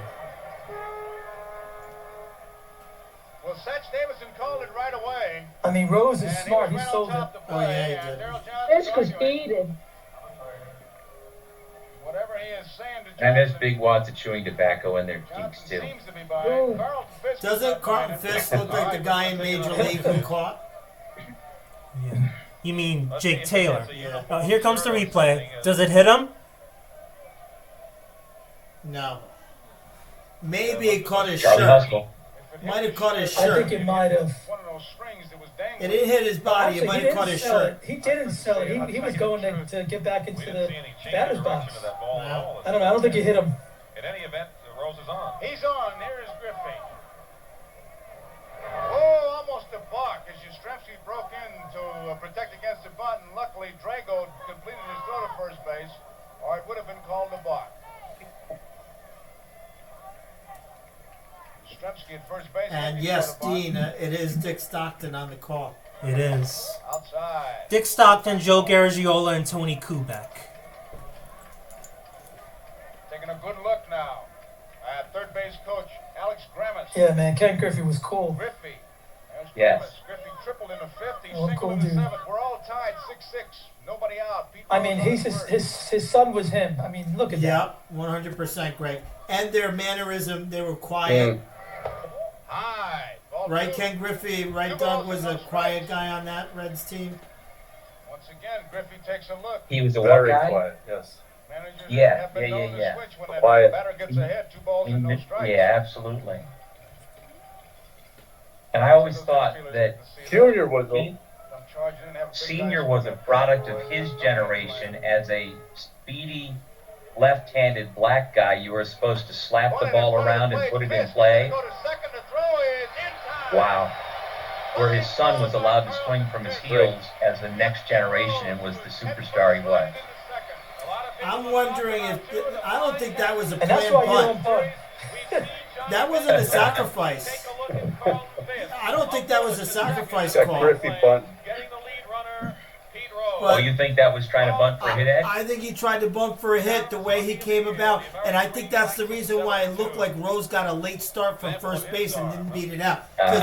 Because Pete Rose, on a sacrifice, Pete Rose is a planned sacrifice. Pete Rose would have beat that out because he would have been already starting to run to first. I mean, second. Yeah, I mean, I don't know. I find, I mean, that is a great point, but I just kind of find it hard to believe that Ken Griffey Jr. would be bunting on his own there.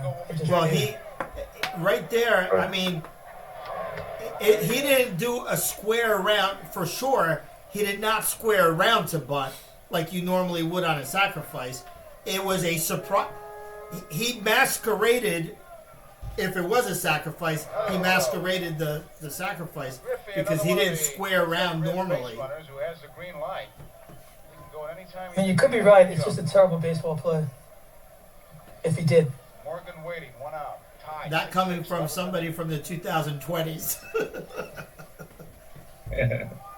No, I just think even back then. I agree with you. It's a dumb play. I agree with you because, you know, especially in hindsight, knowing how good of an offensive team that Reds team is. But back then, you're in a tie game, nobody out. You're trying to put Pete Rose on second base as the go-ahead run. Yeah, but No, but you're saying, but that goes against what you just said. Correct. You said he was trying to bunt for a hit. Correct. On the outside corner, all right. Fastball by Drago. You heard that pop up here. Because I don't think the way he squared and the way Pete Rose got such a late start from first base on it leads me to believe that I don't think it was a call that was called from the bench. All right, Alex, can you call them up and find out what the real situation was and get back to us? What?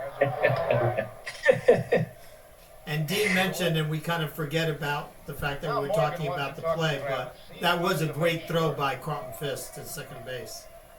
It could be any number of things. It could be a play on, and it could also be the other side of the coin. Where he says to Grandma's Yeah, I hate to acknowledge it, but you're right. He was such a big guy. He was quick out from behind the plate. He hopped on that like an infielder. He did. Was Morgan 0 for 6 in this game? No, he got a hit right before George Foster got that 2-run double. Now here comes one of the greatest plays ever. Morgan, the kind of a guy you can do a lot of things with.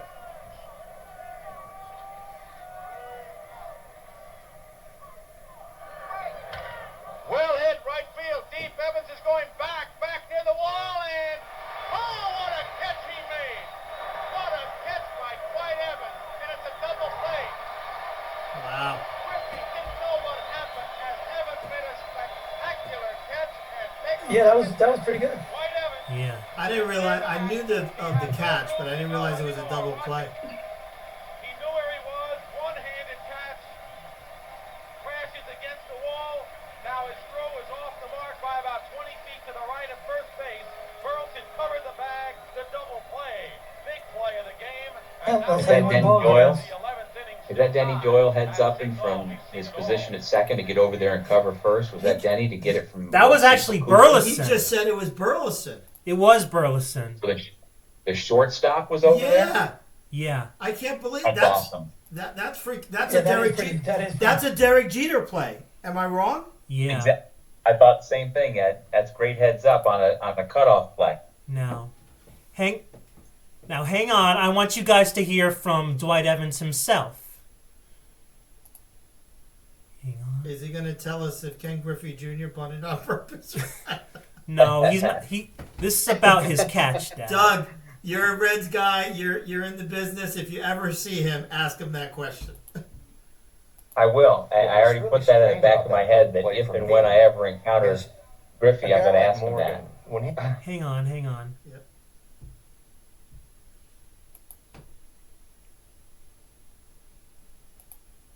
With him just this past week. Hang on. What was really strange about that whole play for me is a guy like Morgan, when he hits the ball and he pulls the ball, it's going to draw towards the line.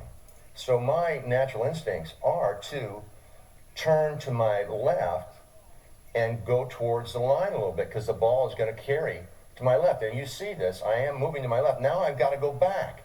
And as I go back, I kind of jump up and I jump back because the ball is actually staying straight. It never hooked towards the line. I lost it. Now I've got to rear back. I've got to rear back and catch the ball. The ball was getting behind me. You can see it. I kind of go back. And even though it looks like my head's on it, the bill of my cap is stopping me from seeing the ball. Anybody at home, if they've ever played catch, throw a ball behind your head and catch it like that. And that's what happened to me. I lost the ball from up here, from right here to here. And it landed in my glove, and no one was more surprised than me. That's pretty cool. Yeah. Jeez. So. Yes, I'd like to hear him explain the throw, though. Yeah. Yeah. He got a bit excited on the throw, I think. Well, yeah. Well, I mean, the thing about that is that Morgan, you got to think, I mean, look, they didn't have it back then, but the exit velo on that shot probably was like 105, 110. I mean, he crushed that ball. Yeah. Now, it wasn't going to be a home run, but it still would have scored a run. Yeah. I don't know. That ball was still on a level plane, wasn't it? It wasn't coming. It didn't look like it was coming down that much. No. I mean, it didn't get that far off the ground. I mean, he smoked that ball. He hit that ball really hard. I mean, yeah. So and he was already playing him pretty deep. Mm-hmm. Yeah. No, hang on.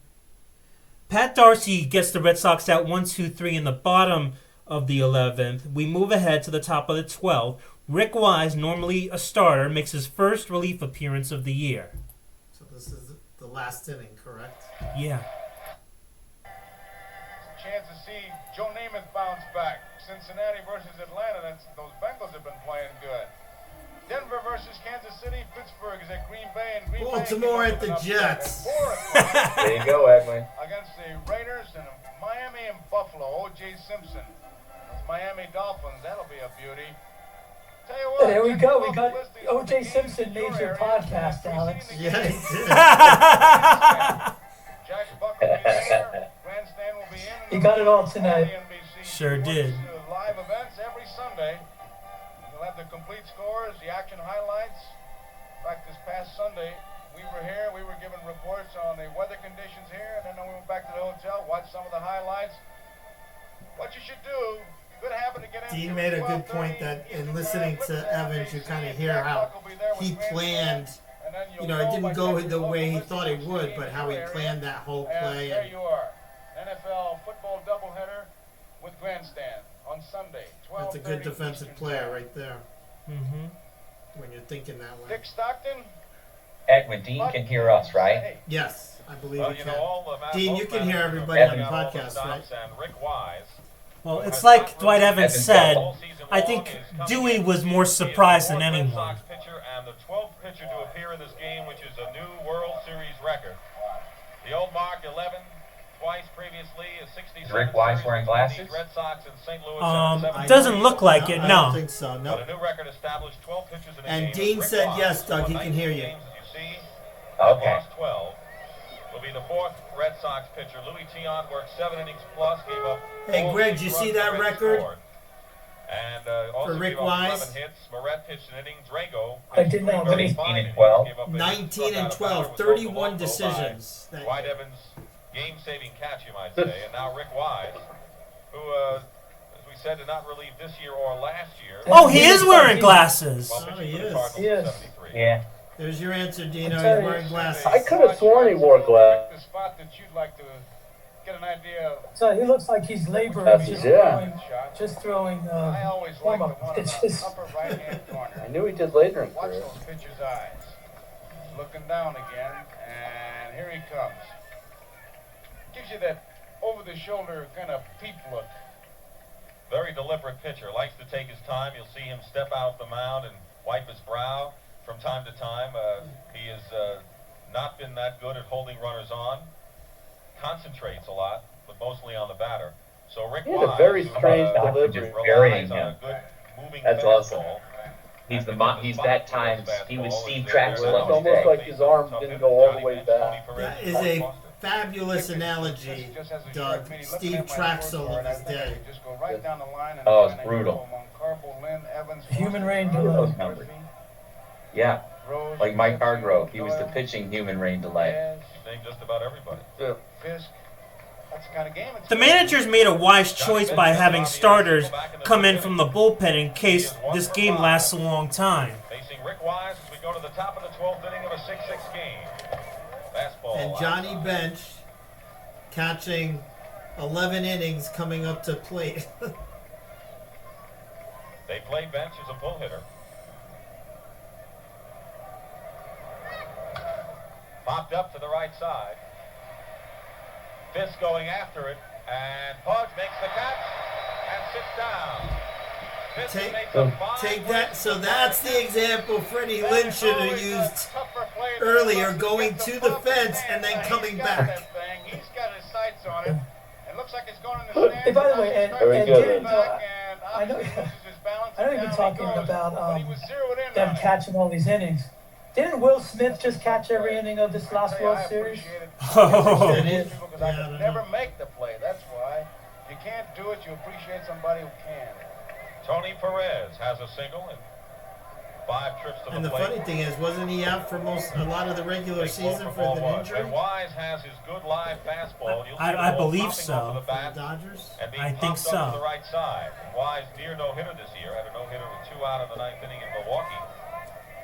That's all we saw. Brewers Alex, this is fun rewatching this game. Thank you. Yeah, it is. I know you would like George it. Scott said the ball just Yeah, talk about off players. as it came in there. Yeah, definitely. Rick Wise Talk about players who get overshadowed by his teammates. Will Smith's another one. Yeah, Absolutely. he is. 1-1 pitch. Alex Dean I was asked if you knew I what was asking my Rick good Wise's buddy who's a Dodgers fan, nickname was. is there a path for Smith I to don't. get to the Hall of Fame? I mean, he's got a long way to go. Oh, because of his But to me, glasses? he's that same kind of guy. Yep, I agree. So Dino pointed out that Rick Wise's Right off nickname was the bat, right Owl. into your mask. There's nothing you can do. Now watch it. Right into The it. what? The Owl. That's that. Doesn't give you The other a thing headache, about but Will Yeah, Smith that's right. you get inside the Will belt, Smith is it's clutch. like a Is hammer. clutch too. He's a clutch hitter. 1-2 Yeah. Perez. 1 out in the 12th inning. 6-6 the score. Cool. You know, Doug, I never and Kev, I don't remember, never remembered that Tony Perez had that little, somewhat of a hitch. Also, not as, right there, no, not right Absolutely. there, where he rocked his bat. Yes. Bouncing ball, and that's into center field, a base hit. So Yep. Tony Perez has his 2nd hit of the game, and the 13th hit for the Reds.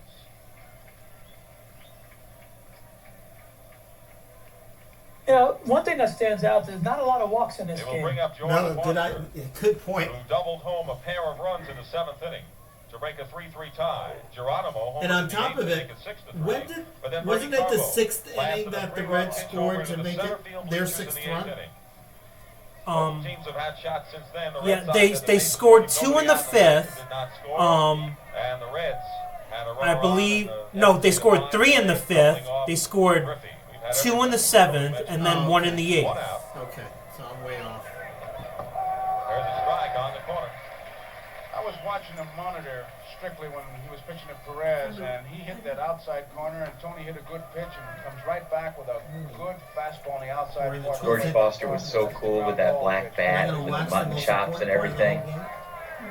It's done. Yeah, 100%.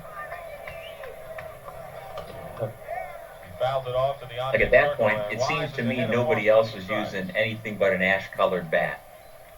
Yeah. No black bats, no red bats. Good night, boys. Good night, Mom. Good night, Lise. We lost Lisa. Game 2, the That's Reds it. That's got what I two in the remember ninth too. inning to win 3-2 in Game 3 and 10 innings. We also lost Titi Buela a few innings Red Sox ago. won Game 4 5-4. This is a 6-6 game. Do we have any ladies that are still on? They all left. No. Only 2 games have been out of hand. Game 1 was Dean making the point again that the game became more efficient Exactly because what I of them remember pitching before. the contact. When the all first the time. original It's black. been a great lesson watching these pitchers that when they do get ahead of the hitter, they do make the pitch work for them, and when they miss away from the power. That ball was outside. There was nothing Foster could do. If he'd have missed inside, he might have stuck one up the screen. This sets up inside, and there's a ball hit out to left field. It's a base hit. Not thrown quite. Fisk was setting up inside. I was off the Fisk. Carbo, as you mentioned before, is playing a deep left field. We're losing you a little bit, G. And Foster has his second hit. Reds, with 1 out, have runners at first and second. Those last 2 base hits, great examples. Hey, Doug, did Garagiola ever announce for a specific team? Hitting of a mistake. The ball that Perez hit was low outside. He hit it up the middle. What was that, Ed, about Joe Garagiola? Yeah, did he ever pitch for a specific team? I mean, broadcast for a specific team. The guy hits it for a home run and say it was a high curveball. Boy, that's a good question. Maybe his hometown Cardinals? That's because I thought he did, and now that you mentioned, I think you're right. I think you're right because the reason why I asked the question is because I kind of remembered him announcing for a team, and now that you mentioned the Cardinals, I believe that's who it might have been. But you're right. I only think of him as a national guy. But like Kurt Gowdy, was a Red Sox guy. You're probably right. He probably did it somewhere. Probably Cardinals. I'm gonna try to Google. I don't think he announced for a specific team. No, I don't think so. Doyle. A lot of things going on there between pitches. That was high. 1-1. 35,205 here at Fenway Park. Reds had their largest crowd in their history in game number 5 at Riverfront Stadium last Thursday on a fine evening for baseball. 1-1 the count to Concepcion. What was the date of this game, Alex? Out to right The field. date? Evans going back. Yeah. I think it was, I'm not sure if it was October 15th or 17th. Okay. So here you go. Joe Garagiola announced for specific teams, most notably his hometown team, the St. Louis Cardinals, and the New York Yankees. But he was also a prominent broadcaster for NBC, covering the games of the week. And later in life, he did color commentary for the Arizona Diamondbacks. Yeah, I feel like we should have known. We should have known that. Forgot about that. That's it exactly, Dick. He just wants to make He's sure doing the Diamondbacks because his son was the general manager or president or something, it seems like. With the tie-breaking run. Yes, that's right. Johnson just wants to make sure that... I got it wrong. It was October 21st. We're all together. That's what I was thinking, Alex. This, back at this time, this is really late into October, where now the World Series is just starting out on the 21st. The season, I think, was usually long done by now. Correct. Yeah, this was before the division series. Not to mention the 3 rainouts. No, they had the division series in 75. No, they didn't. No, or the NLCS, I'm sorry. Yeah, the championship series. You're right. That we just called the playoffs back then. Correct. We used to call the NLCS the division, if I remember correctly. I just remember just saying playoffs, just ubiquitous. Everything was playoffs. The Red Sox bullpen is quiet. Clay Kirby, who was yet to see any action. Clay Kirby, baby. I remember that one.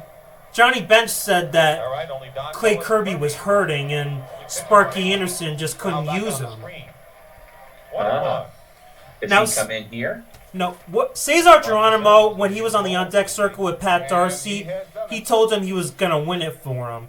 If he gets on, you might have to go to a pinch hitter with the pitcher's spot on deck. The problem is, Clay Kirby was hurting, and Sparky said that he just couldn't use him.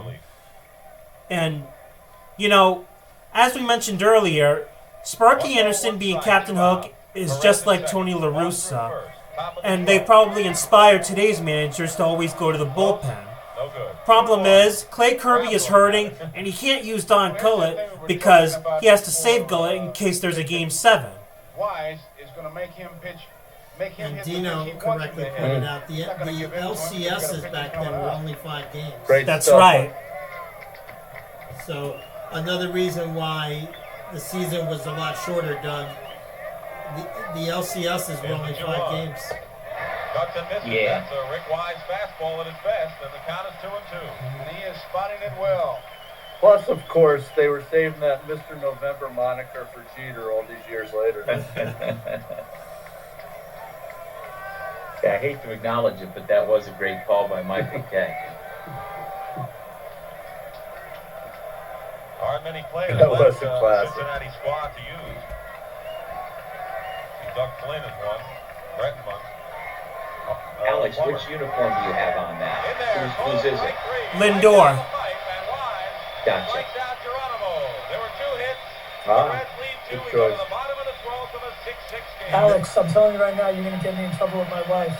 Why? She just said, are you done yet? Are you done yet? We had a So, What's taking so long?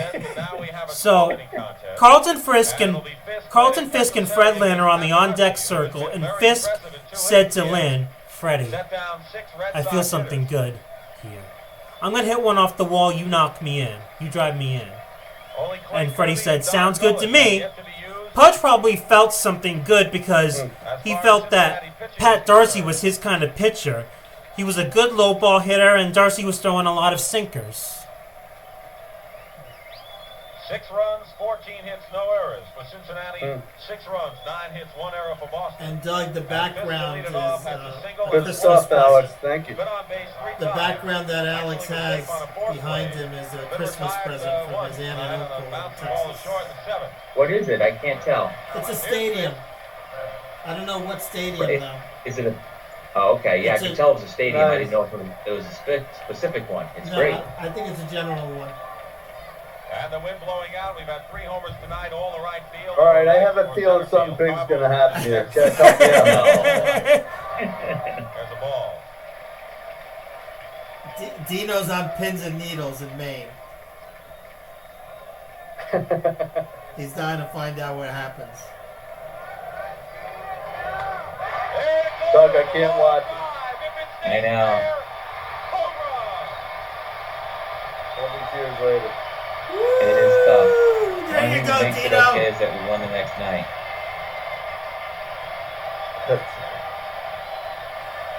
And Red Sox fans thinking the curse of the Bambino's almost over for us. And then, nope.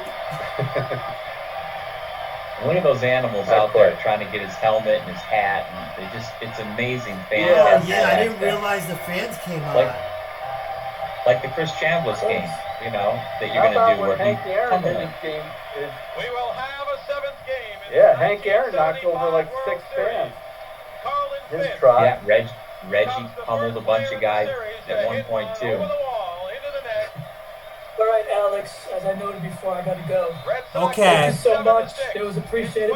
Hey, this is a great crew tonight. Thank you guys for joining Alex as well. Thank you for stopping by, Uncle Greg. Appreciate seeing you guys. Yeah, thank you. I appreciate it. Have a great New Year, Alex. You're the Thank best. you very much. You too. Bye-bye. Bye now. So, Alex, do your ending, Alex, for everybody. Okay. Yeah, Alex. Alex. There it is. Pick it up as it comes, and there it is. Likewise, buddy. Thank you a million. Appreciate it. And Foster did come You're up with the welcome. ball. Really great work. Thank you very much. What a World Series, Joe Garagiola, have we seen here between these 2 clubs? It's fitting that we Sure have thing. a 7th game. You know, Alex, Ed, Doug. Gee, thanks. Greg. Thanks, man. Thank you very, very I'm much. glad you. Yeah, thanks I so thought much. you were a Great Reds to hear fan, you. Thank you, so. buddy. Refusing to leave. Amazing. Likewise, pal. You stay well, right? Thank you. Finish it up. Thank you. You too, man. Okay, Good luck to you, we're buddy. almost done here. And they You are too. just Thank you. dancing in the Thank streets you. here as Carlton Fisk brings a 7th game. Go ahead. Okay. Oh, hang on. I gotta pause it for this. Now, I'm counting on the rat story here, right, Alex? yes, that's what I was just about to say. For those of you who haven't heard this story, this shot of Carlton Fisk, it wasn't even supposed to happen. The cameraman, Lou Gerard, was told that he had to follow the ball if it was hit. Well, he's in the Green Monster, and even though they cleaned it up eventually, it was a dump in there. There was all kinds of trash in there, and there was a rat running in between left center and left field. And Lou Gerard is looking at the bat out of the corner of his eye, and he thinks that if he wheels around, it'll alert the rat, and the rat will react. It's right around his legs, and as it runs across him, it distracts him long enough to where it's too late for him to follow the ball. So he just stayed with Fisk. These days, you automatically go to that shot. Before they saw it in the production truck, they had no idea they even had the shot.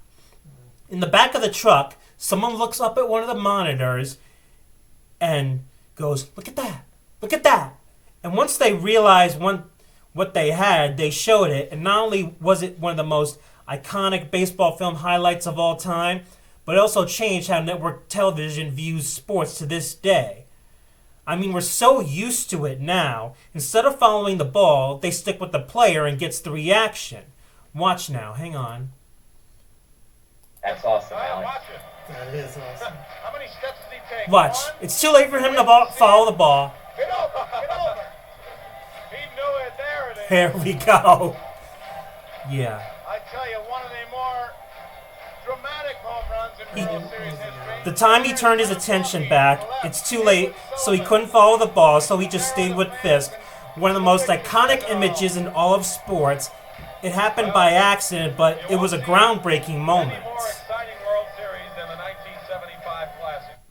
Okay, hang on. Now, was that good? Now, here's Fisk being interviewed on the field by Tony Kubek. Hang on.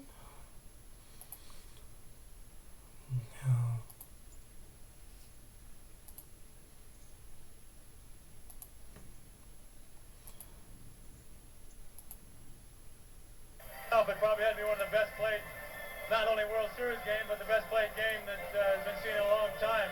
We're down 6-3, and of course Bernie Carbo picked us up. Had a great effort from everybody on our pitching staff. I just happened to get a ball. I didn't know it was going to be fair or foul. I knew if it was fair, I was out of here. As you can imagine, Sparky Anderson was pissed. I mean, when Fisk hit that home run, do you know what he said? "Big Red Machine my ass." And Pete Rose tried to reassure him by saying, "But Sparky, didn't you see how they reacted to that home run? We got them right where we want them, Sparky." Now, Game 7 was memorable as well, but it can never match up to Game 6. Bill Lee versus Don Gullett, lefty versus lefty. The Red Sox are up 3-0. Tony Perez hits a 2-run home run off a Bill Lee changeup, which he was waiting for. A Pete Rose hit ties it. A Joe Morgan hit wins it. The Reds prevail 4-3 and win the World Series. The next year, they blow away everyone again and sweep the Yankees in the World Series, officially making them the Big Red Machine and one of the greatest teams ever. But again, without this World Championship in 1975, it's just not the Big Red Machine. Good ending. Well, everyone, I just want to say thank you to everyone who took their time to stop by. Kevin Gleason, my father Ed, and thank you, Dad, for the live stream on Facebook.